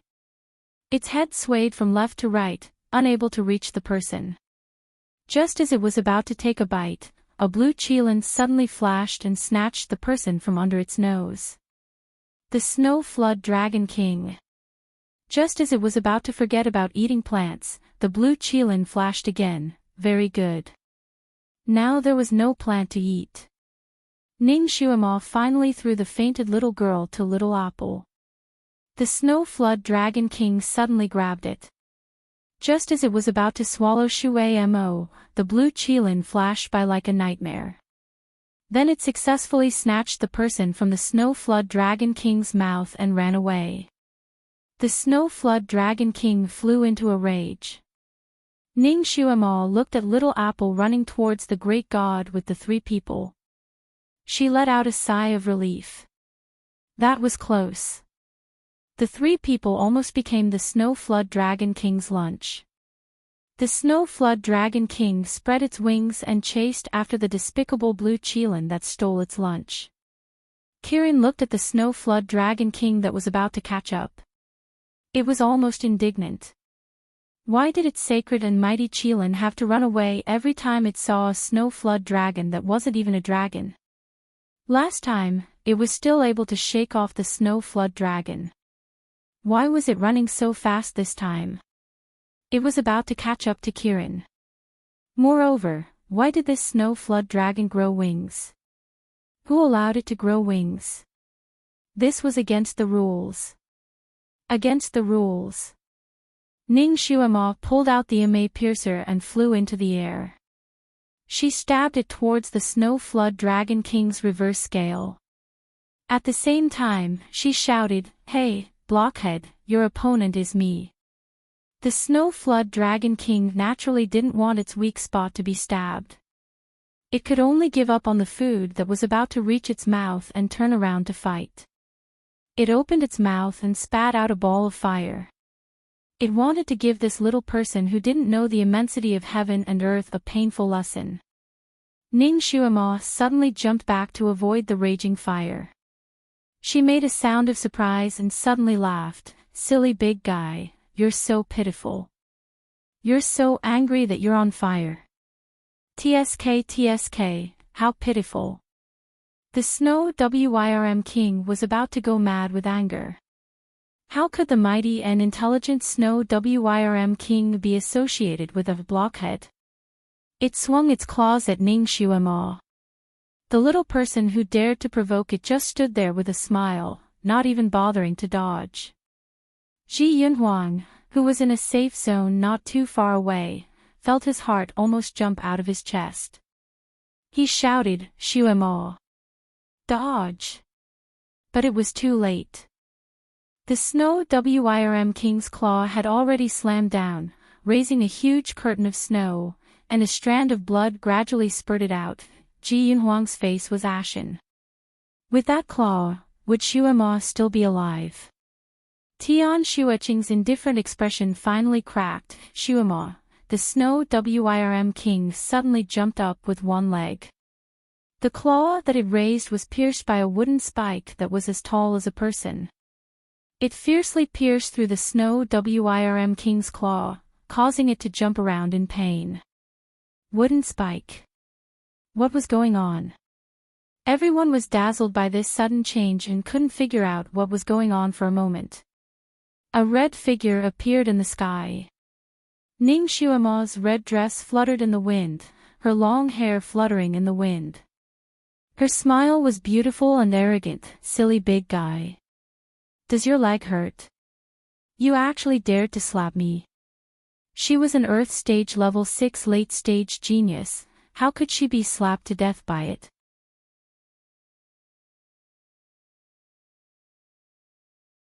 Chapter 11:25. She had only used the wood element in the air to create a substitute. That fellow didn't even look at her before slapping her with its claws. Ning Xuema had read a lot of comics in her previous life. She had already mastered some of the moves in those comics. When the Snow Flood Dragon King heard the sound, it opened its mouth and spat out an enormous water pillar. Ning Xuema's figure flashed and dodged it. She raised her hand and instantly congealed over 100 wooden swords. With a schwa sound, they flew towards the Snow Flood Dragon King from all directions. The Snow Wyrm King laughed as if it was laughing at the fact that she wanted to use small wooden swords to hurt it. Didn't she know that the Snow Wyrm King's fire could burn off all the wooden swords? It opened its mouth and spat out a fire dragon. The fire burned off some of the wooden swords, but most of the wooden swords pierced into the Snow Wyrm King's body. The Snow Wyrm King's skin was rough and thick, so it didn't matter if the swords pierced into other parts of its body. Only its back was guarded tightly, so only a few wooden swords pierced into its body. It was of the fire and water attributes, while Ning Xuema was of the wood and fire attributes. In this case, the Snow Wyrm King's attributes could counter Ning Xuema's attributes. This round of attacks seemed to be ineffective, but Ning Xuema didn't panic. Instead, her lips curled up slightly. This matter needed to be done slowly. the Snow Wyrm King spread its wings and flew into the sky. It opened its mouth wide and bit towards Ning Xuemo. Ning Xuemo stood there without dodging. She smiled as she watched the Snow Wyrm King rapidly approaching her. Just as the Snow Wyrm King was about to bite down, it suddenly paused. This human tricked it the last time, causing a wooden spike to pierce into its leg. It hadn't pulled it out yet. It thought for a while and closed its mouth. However, it didn't expect the human in front of it to be real. Just as the Snow Wyrm King closed its mouth, a green light suddenly shot into its mouth. The Snow Wyrm King howled in pain as a long and thick wooden spike pierced its mouth.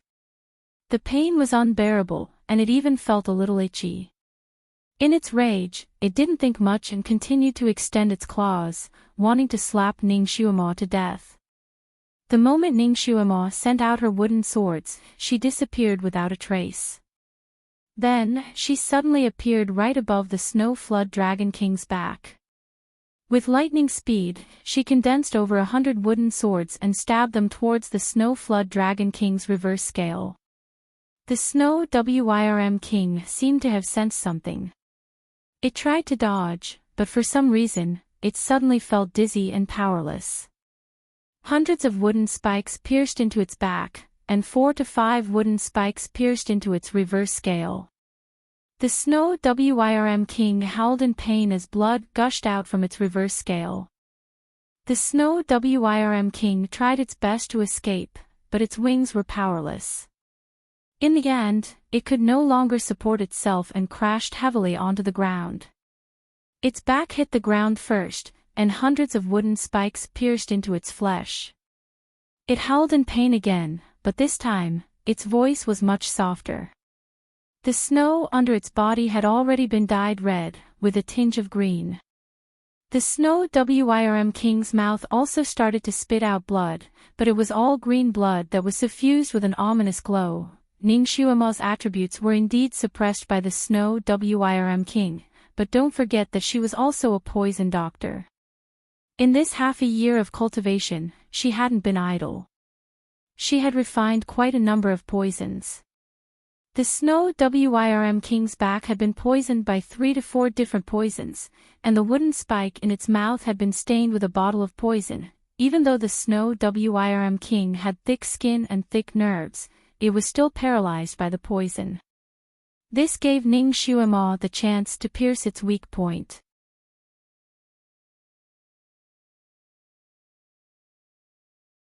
Chapter 11:26. Today, it had gone against Ning Xuemo. In any case, it would either be poisoned to death or stabbed to death. After Ning Xuemo saw that the Snow Wyrm King had indeed breathed its last, she clapped her hands and smiled as she gave the great god an okay gesture. It indicated that she had successfully completed her task. Then, she wanted to fly over to check on Tian Xueching and the rest's injuries. Shenjiuli looked at her flying over in high spirits and smiled faintly. He waved his sleeves and a gust of wind blew her back to the Snow Wyrm King's side.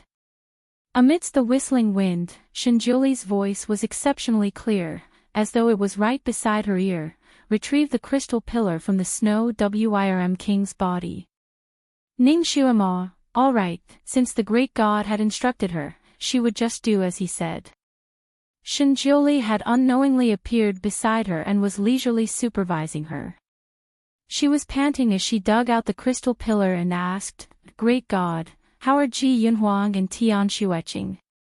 Shenjiuli casually said, "Don't worry, they won't die." Ning Xuemo, all right, as long as they won't die. Kirin flew over with the 3 people on its back. With a shake of its body, it threw the 3 people down. Ji Yunhuang sat on the ground and was about to meditate when he suddenly thought of something. He looked around and saw Shui Mo lying quietly beside him.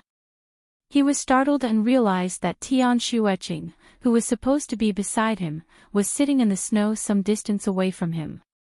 Her eyes were slightly closed and her face was pale. She was quietly meditating. She was severely injured, and her arm and shoulder were still bleeding profusely. Ordinary medicine had no effect on her at all. Only he had medicine that was specially made for medicine men. However, she was avoiding him like he was a fierce beast and was not even willing to stay by his side. Ji Yunhuang's heart was suddenly filled with anger. This must be her trick to make him feel sorry for her. She was even playing hard to get and staying so far away from him. He wanted to see how long she could last. In the end, she would definitely take the initiative to run over. Ji Yunhuang fiercely averted his gaze. He could not be deceived by her delicate appearance. Shui Mo groaned and slowly woke up. When she saw Ji Yunhuang beside her, she abruptly hugged his arm. Big brother Yunhuang.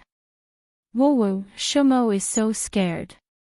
Shumo almost couldn't see big brother Yunhuang again. Ji Yunhuang pulled her into his embrace and comforted her in a low voice. Ah Mo, don't be afraid. Everything is fine now, Shui Mo suddenly hissed and her brows furrowed slightly. When she raised her head again, her large eyes were already filled with tears and her voice was filled with grievance. Big brother Yunhuang, Mo's body hurts. Ji Yunhuang's psychokinesis circulated around Shui Mo's body, but there didn't seem to be any wounds. Where does it hurt? Shui Mo said pitifully, my knee is bruised. It hurts, Ji Yunhuang frowned. What happened? Did Tian Shuiqing not take good care of you? He couldn't help but look at Tian Shuiqing, who was not far away, and suddenly realized that she was quietly looking at him. Her ink-black eyes were heavy and emotionless. Shui Mo shook her head. No, big sister Shuiqing protected me very well. In order to protect me, big sister Shuiqing pushed me out. I was careless and knocked against the rock. Ji Yunhuang coldly questioned Tian Shuiqing. Is what Shui Mo said true? What else do you have to say? Although he knew that Tian Shuiqing was also protecting Shui Mo, Ji Yunhuang couldn't help but speak sharply when he saw her indifferent expression.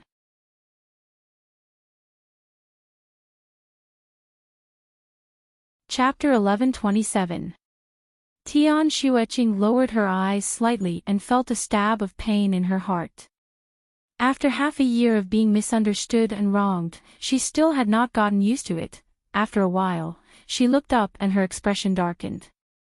With an indifferent expression, she said, I have nothing to say. Ji Yunhuang was a little upset. Seeing that blood was still seeping out of Shui Mo's wound, he became even more upset. His voice instantly turned cold. Why are you still standing there? You pushed Shui Mo down and injured her. Why aren't you healing her? Shui Mo helplessly tugged at Ji Yunhuang's sleeve and was so anxious that he almost cried. Big brother Yunhuang, don't blame big sister Shuiqing. Big sister Shuiqing also has many injuries on her body. Mo's small injuries. Ji Yunhuang pulled out his sleeve. Don't say any more. Shui Mo was so scared that she kept quiet. Tian Shuiqing suddenly felt that it was a little ironic. Was she so pitiful that she was pitied to the point of being pitied by a little girl? It doesn't matter, it doesn't matter. I don't care anymore, it's going to end soon. Tian Shuiqing silently walked over. With a flip of her hand, a sharp dagger appeared in her palm. Without any change in her expression, she made a cut on her arm. The wound that had stopped bleeding earlier immediately started to bleed again. Ji Yunhuang was speechless. He almost wanted to strangle the woman in front of him. His eyes were about to burst into flames. Tian Shuiqing, are you doing this on purpose? You could have just cut a small wound. Are you trying to trick me? Before the old wound on her arm healed, new wounds were added to it. Bright red blood kept flowing out. It was a little dazzling for him. However, as if she did not feel it, she pulled Shui Mo's leg over and dripped the blood on her knee. The small wound on Shui Mo's knee emitted a faint halo. In the halo, Shui Mo's wound gradually healed at a speed visible to the naked eye. It was as smooth as before. After Tian Shuiqing finished dripping the blood, her face became even paler. It was almost the same color as the surrounding snow. She did not even look at Ji Yunhuang. She closed her eyes and quietly meditated. Ji Yunhuang was completely ignored. His face turned slightly green from anger. You purposely made this appearance for me to see, right? Tian Shuiqing, you are really scheming. Tian Shuiqing suddenly opened her eyes and smiled faintly. You flatter me. Although she was smiling, her eyes were filled with sorrow. How did she and he end up like this? Half a year of being the crown princess was like purgatory, and all of her love had been worn away. Ji Yunhuang choked. After a long while, he threw over a small bottle and coldly said, "Don't die on the road. No one will collect your corpse." Ning Xuema almost wanted to slap Ji Yunhuang to death. What was he saying? She wanted to discipline him, but now was not the time to be distracted. Tian Shuiqing's face was pale, and her eyes were as dark as ink. She kept smiling and nodded, "All right, I won't die on the road. Your Highness can rest assured." With that, she picked up the ointment and applied it on herself. Her actions affected her wound, but she only paused for a moment. She didn't even frown before continuing to apply the ointment. Ning Xuema had already dug out the crystal pillar inside the Snow Wyrm King's body. She raised her eyebrows slightly. Great God, there are actually 2 crystal pillars inside the Snow Wyrm King's body, 1 ice and 1 fire. Shinjioli took a look and waved his hand. The 2 crystal pillars were taken out and placed neatly on Ning Xuema's palm.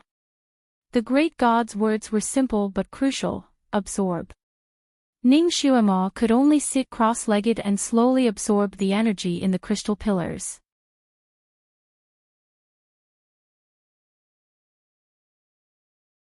Chapter 11:28. Water was wood. The crystal pillar nourished the wood element in her body, and the fire element was naturally absorbing the fire crystal pillar at the same time. As the 2 crystal pillars were gradually absorbed, Ning Xuema felt that her power had increased a little. It was as if there was an endless amount of psychokinesis in her body. She looked at Tian Shuiqing, who was applying medicine to her wounds, and an idea came to her mind. A green light was emitted and gently enveloped Tian Shuiqing. After a while, she withdrew her technique and asked with a smile, "Shuiqing, are you feeling better?" Tian Shuiqing felt that the pain in her body seemed to have lessened a lot. She smiled faintly and felt a warmth in her heart. "Xuema, thank you." Ning Xuema smiled and shifted her gaze to Ji Yunhuang. She casually healed him and waved her hand.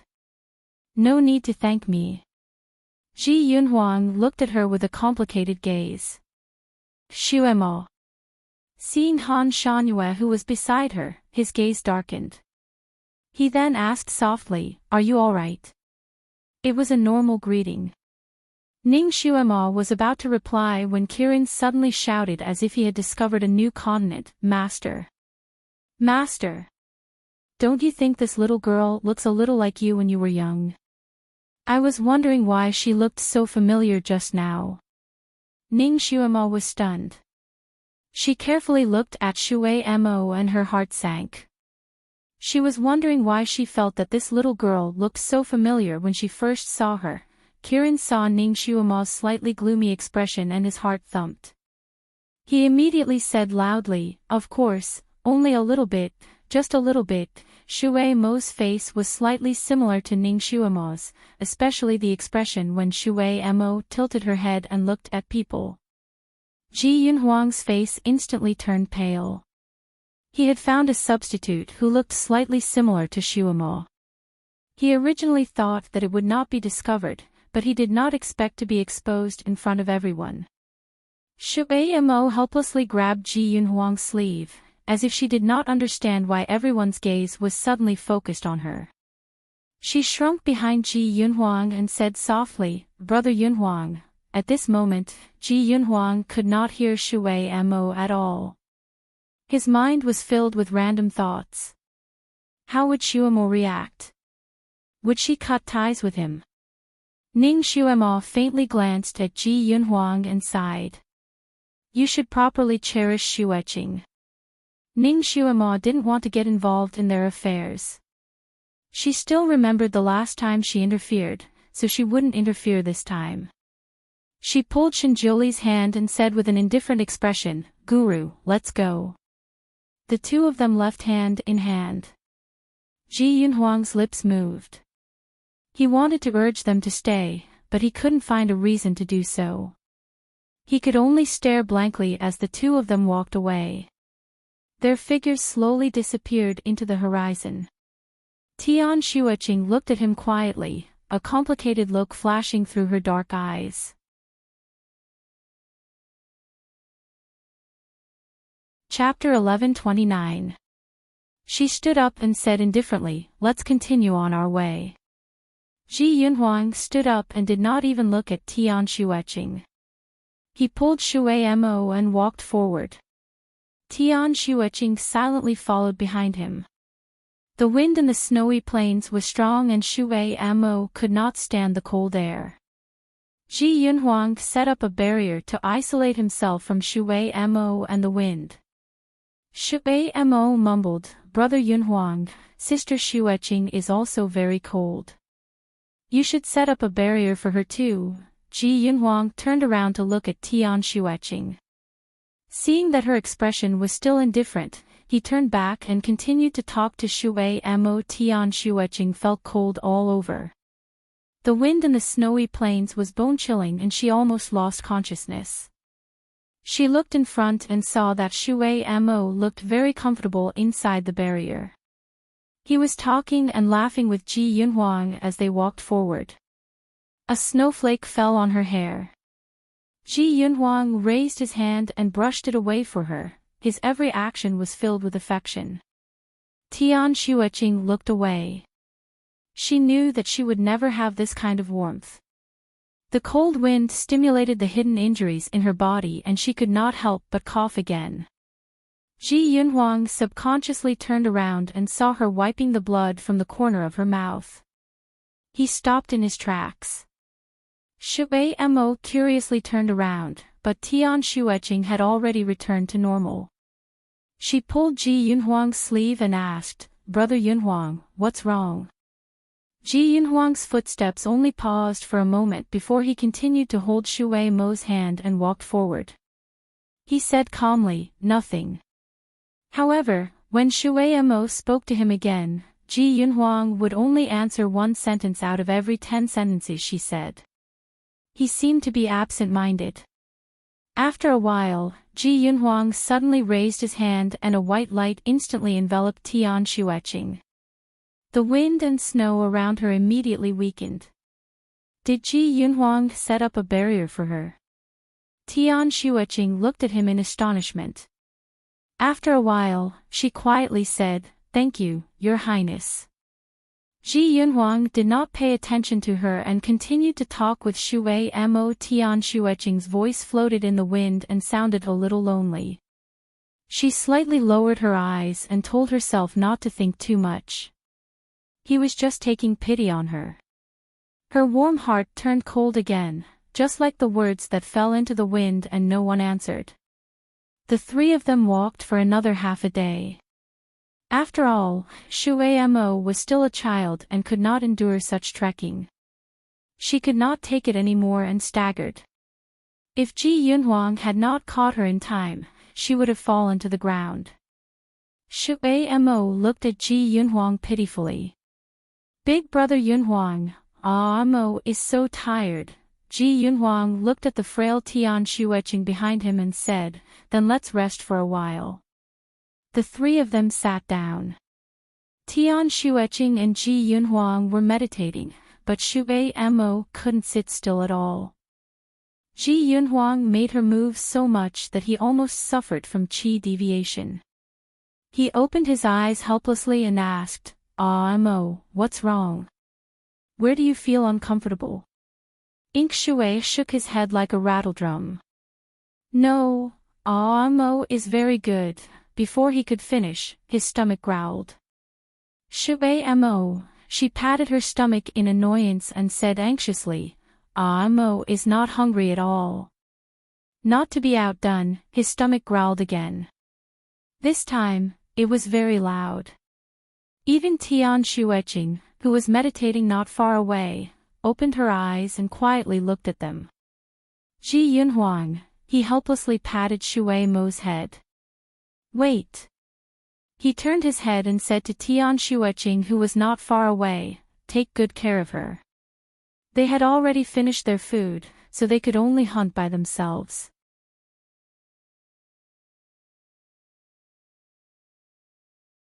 Chapter 1130. He had just walked a short distance when he suddenly felt the ground shaking. He almost couldn't stand still. Ah!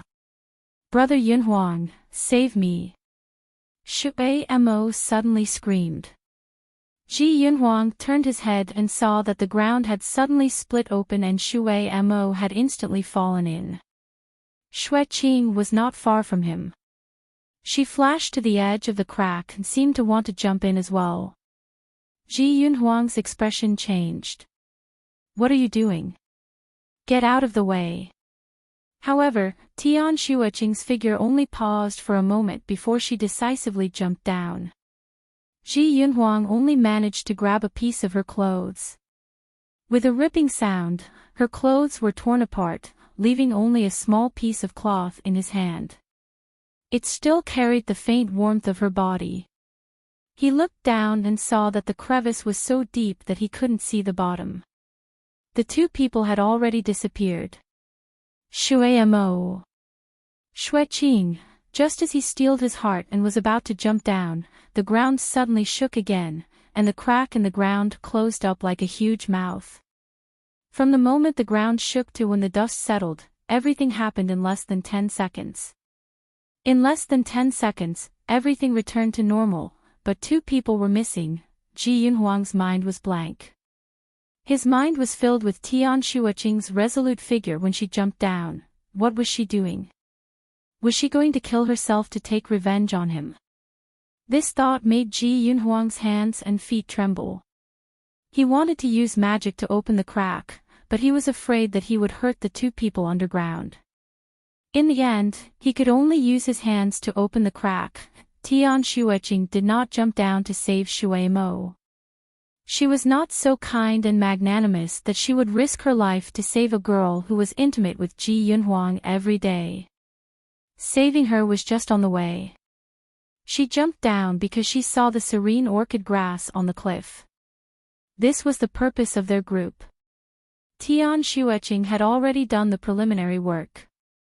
As long as she took the serene orchid grass and fed it to Ji Yunhuang, he would no longer have to be affectionate with her every 2 days. He would no longer have to look at her as if she was his mortal enemy. She would be able to set him free and let herself go. It was time for this petty and unrequited love to end. After she saved Shui Mo, she jumped up and took down the serene orchid grass with a few leaps. She lightly tapped on the cliff and flew up. However, she did not expect the crack to close instantly. She watched helplessly as the path to survival closed before her eyes.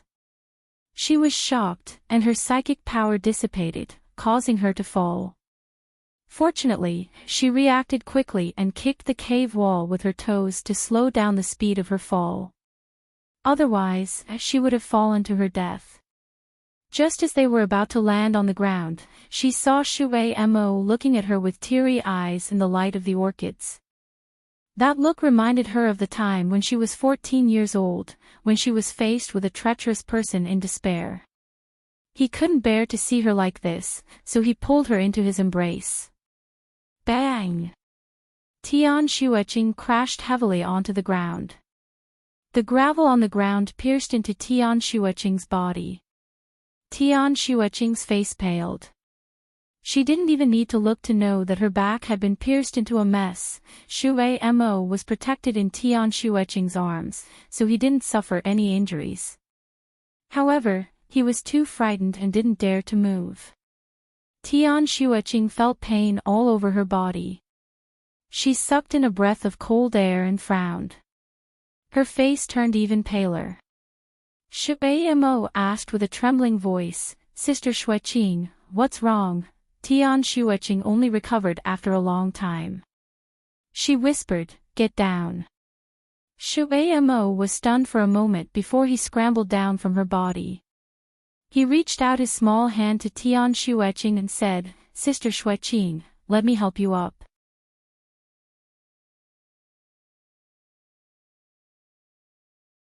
Chapter 1131. Tian Xueqing ignored the outstretched hand and slowly got up. Every time she moved, she felt a heart-wrenching pain. She bit her lips until they bled. Finally, she sat up slowly and passed a small bottle to Shui Mo. She said calmly, "Help me apply the medicine." "My back." Shui Mo took the small bottle and turned it to Tian Xueqing's back. "Sister Xueqing, let me help you take off your shirt." When Shui Mo saw the bloody wounds on her back, he was so scared that his hands trembled. He gently touched her back and asked, "Sister Xueqing, does it hurt?" She was on the verge of tears. Tian Xueqing did not say anything. She sat there quietly and meditated to heal herself. Shui Mo applied the medicine bit by bit. She was inexperienced and accidentally hurt Tian Xueqing a few times, causing Tian Xueqing's body to stiffen. However, Tian Xueqing recovered in an instant and allowed her to continue applying the medicine. There was only her and Shui Mo in this place. There was no better choice, so she could only let this newbie do it.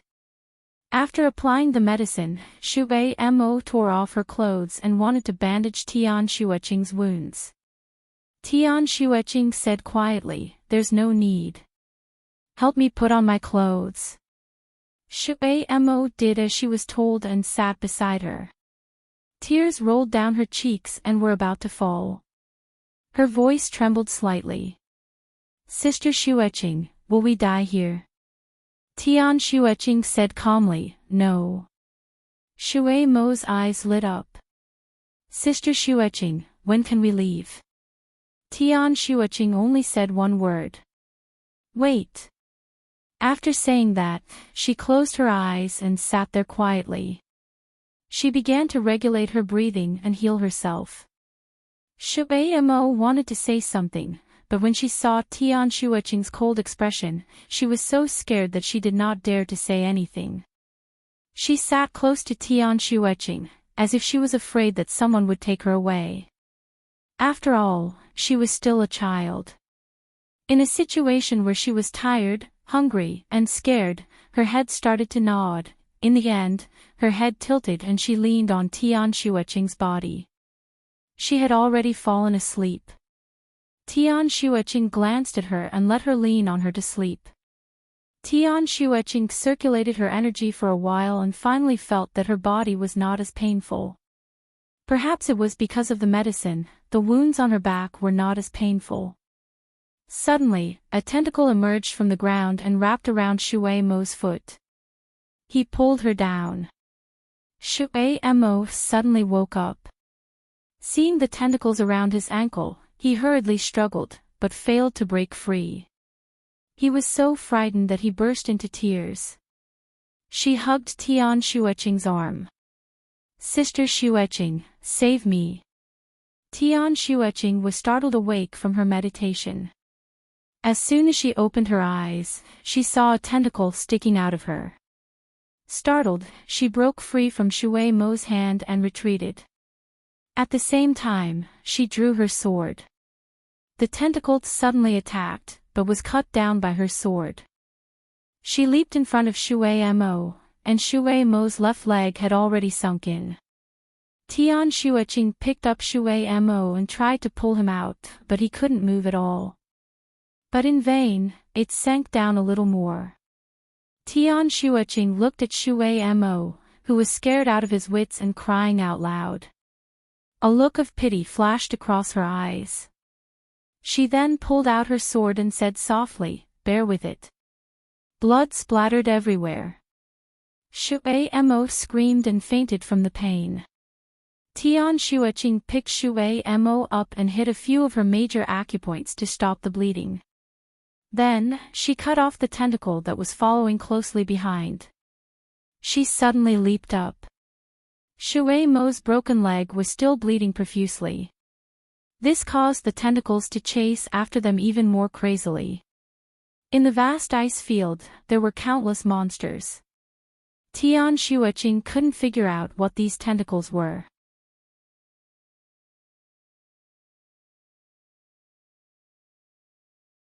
Chapter 1132. The speed of this thing was extremely fast. It danced under her feet and almost entangled Tian Shuaching's feet.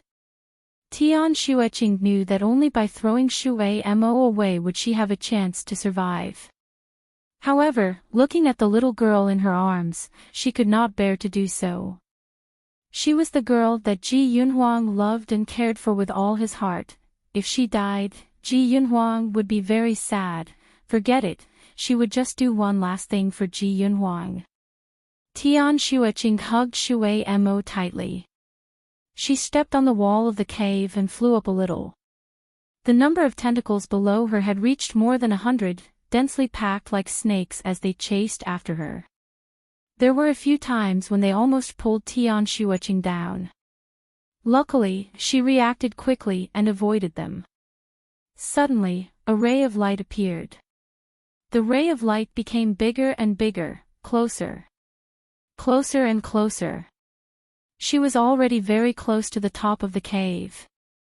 When Tian Shuaching arrived, the entrance of the cave was already big enough for two people to pass through.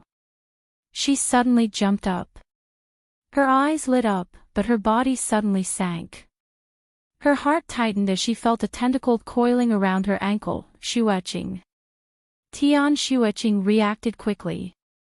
She threw Shui Mo away and stabbed her sword into the ground. Half of her body was stuck at the entrance of the cave. Ji Yunhuang hugged her with his hands full of blood. His voice trembled as he said, "Shuaching." The moment he saw her head, Ji Yunhuang was ecstatic. He hugged her tightly and tried his best to pull her out. At this moment, Tian Shuaching's body was already entangled with more than 100 tentacles. He could not pull her out at all. He could only watch her body sink bit by bit. Ji Yunhuang hugged her tightly and did not let go. He used so much strength that his veins popped out. However, he was still unable to stop her from sinking. The pain of losing her forever spread wildly in his heart. His voice was trembling as he said, "Shuaching, Shuaching." Tian Shuaching's body sank bit by bit. Ji Yunhuang hugged her tightly and his body sank as well. "Let go." Tian Shuaching suddenly shouted. If he did not let go, both of them would fall down. Shuaching.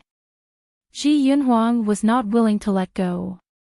He grabbed her tightly and said, "I'll carry you up." If he carried her, both of them could only fall down. Tian Shuaching raised her finger. A bright light flew up and went straight for Ji Yunhuang's chest. Ji Yunhuang was shocked and his body flashed. Tian Shuaching, who was in his arms, suddenly sank down. Ji Yunhuang hurriedly tried to grab her again, but he only managed to grab one of her hands. At this moment, there were 100 tentacles wrapped around her body. The ground was dark and boundless, but Tian Shuaching's eyes were astonishingly bright, like stars in the cold night. She even smiled. "Your Highness, you don't have to collect my corpse now." That smile was like an epiphyllum in the cold night, blooming in an instant with a cool fragrance. The few times Ji Yunhuang smiled at her was a long time ago. Although she was cold at that time, she was passionate about him. Since when did she gradually lose her smile? She became more and more distant from him, and the way she looked at him became more and more indifferent, as if she was looking at a complete stranger. And since when did his eyes start to revolve around her more and more? Her distant gaze almost drove him crazy. He began to spend all day with Shui Mo, just to see her indifferent expression crack and change into one of jealousy or sadness. It would be fine as long as she was not so indifferent to him. But she did not even once. Tian Shuiqing only looked at them quietly. Under her indifferent gaze, for the first time, he felt like a clown.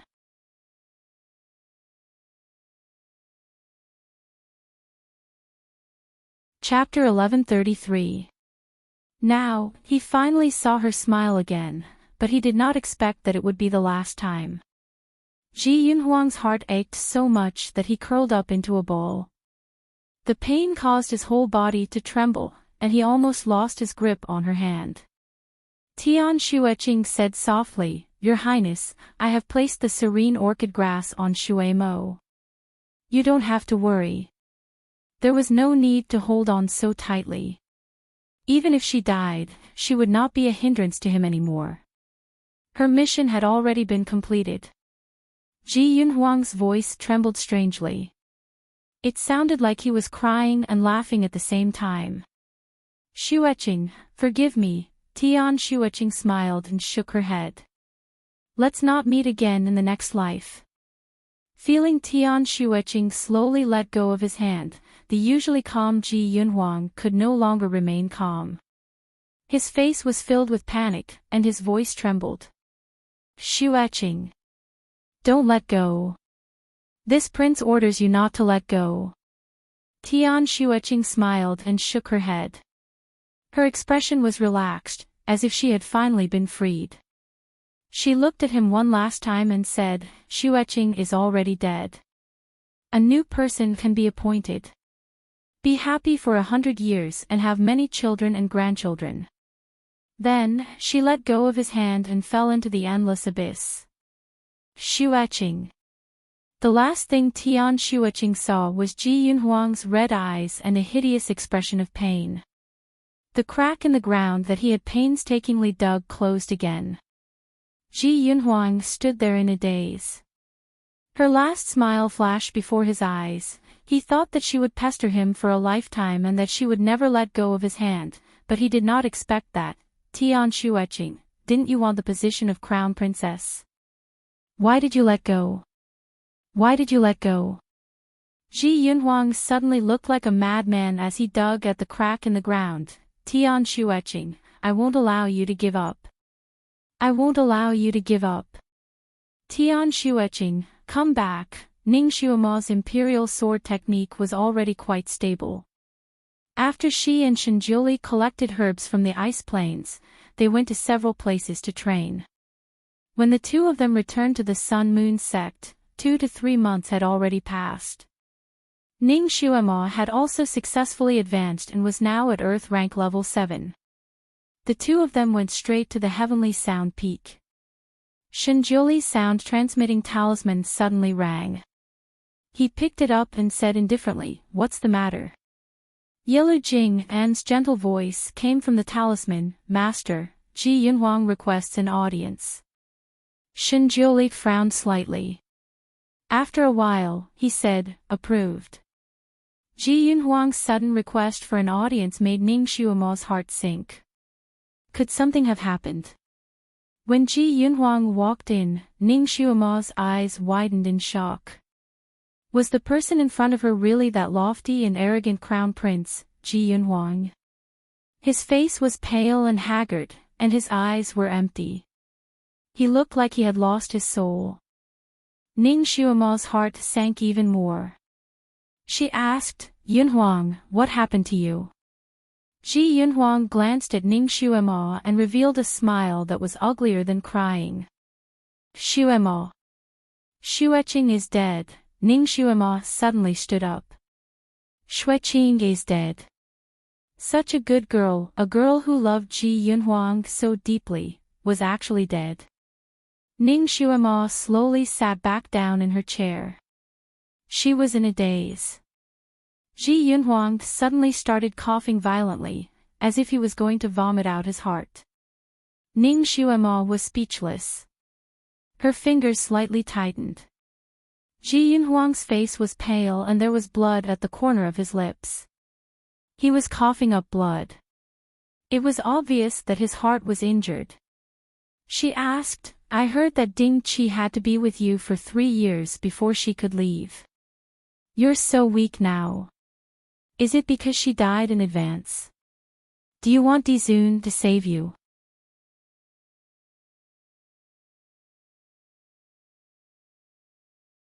Chapter 1134. Ji Yunhuang finally managed to stop coughing, but when he heard Ning Xuemo's words, it was as if he had been slapped in the face. His expression changed. "No." He took a few steps back and his voice became even softer. "No. No." He seemed to be crying and laughing at the same time.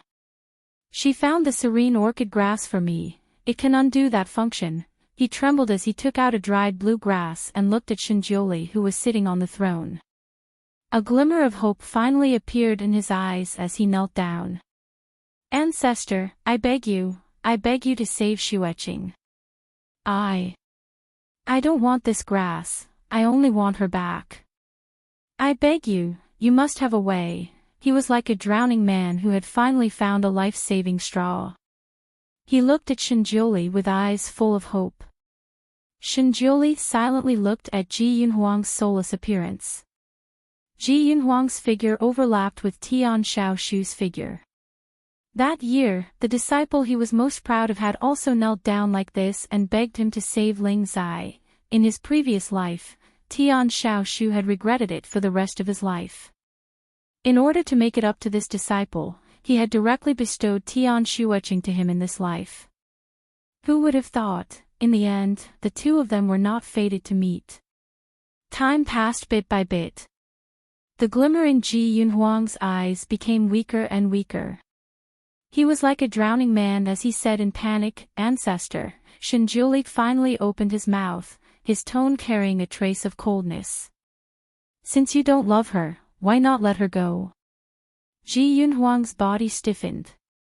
He painfully lowered his head and said in a trembling voice, "She is my crown princess. She cannot die." Ning Xuemo secretly sighed. Even now, Ji Yunhuang still refused to recognize his feelings for Tian Xueqing. She faintly interrupted from the side. "Crown princess. If you want, there are many women who can be your crown princess. Since you don't love her, what does the crown princess life or death have to do with you? Now that the rules of the cauldron have been broken, you can continue to be a glorious crown prince after you consume this grass. Don't you hate her so much that you want her to die? Now, isn't this more to your liking?" Ji Yunhuang closed his eyes. Ning Xuemo was right. He had always thought that he hated her so much that his teeth were itching. But he never thought that she would die. She never thought she would leave so soon. He thought that she would pester him for the rest of his life. He thought that their fates would never be separated. Who would have thought? It wasn't until the moment he saw her sink into the ground that his heart ached. Only then did he realize that she was like a wooden wedge that pierced into his heart. He could no longer pull it out. Unknowingly, his gaze had started to revolve around her. He thought that he had noticed her because he hated her too much, but he didn't know that this hatred was actually mixed with love. Because he loved her too much, he hated her. He hated her for using underhanded means to make him unable to leave her. He hated her for scheming so that she could become the crown princess. He knew that she loved him, but as proud as he was, how could he allow himself to be plotted against by her? As long as the incantation was not removed, he would feel uncomfortable and angry whenever he looked at her. That day, he absent-mindedly accompanied Shui Mo to teach her how to write. When the guard told him that the crown princess wanted to see him, his heart couldn't help but beat wildly. He was both excited and nervous. Ever since Ji Yunhuang and Shui Mo got together, she never took the initiative to look for him again. This time, she must be looking for him for something. She must be plotting something.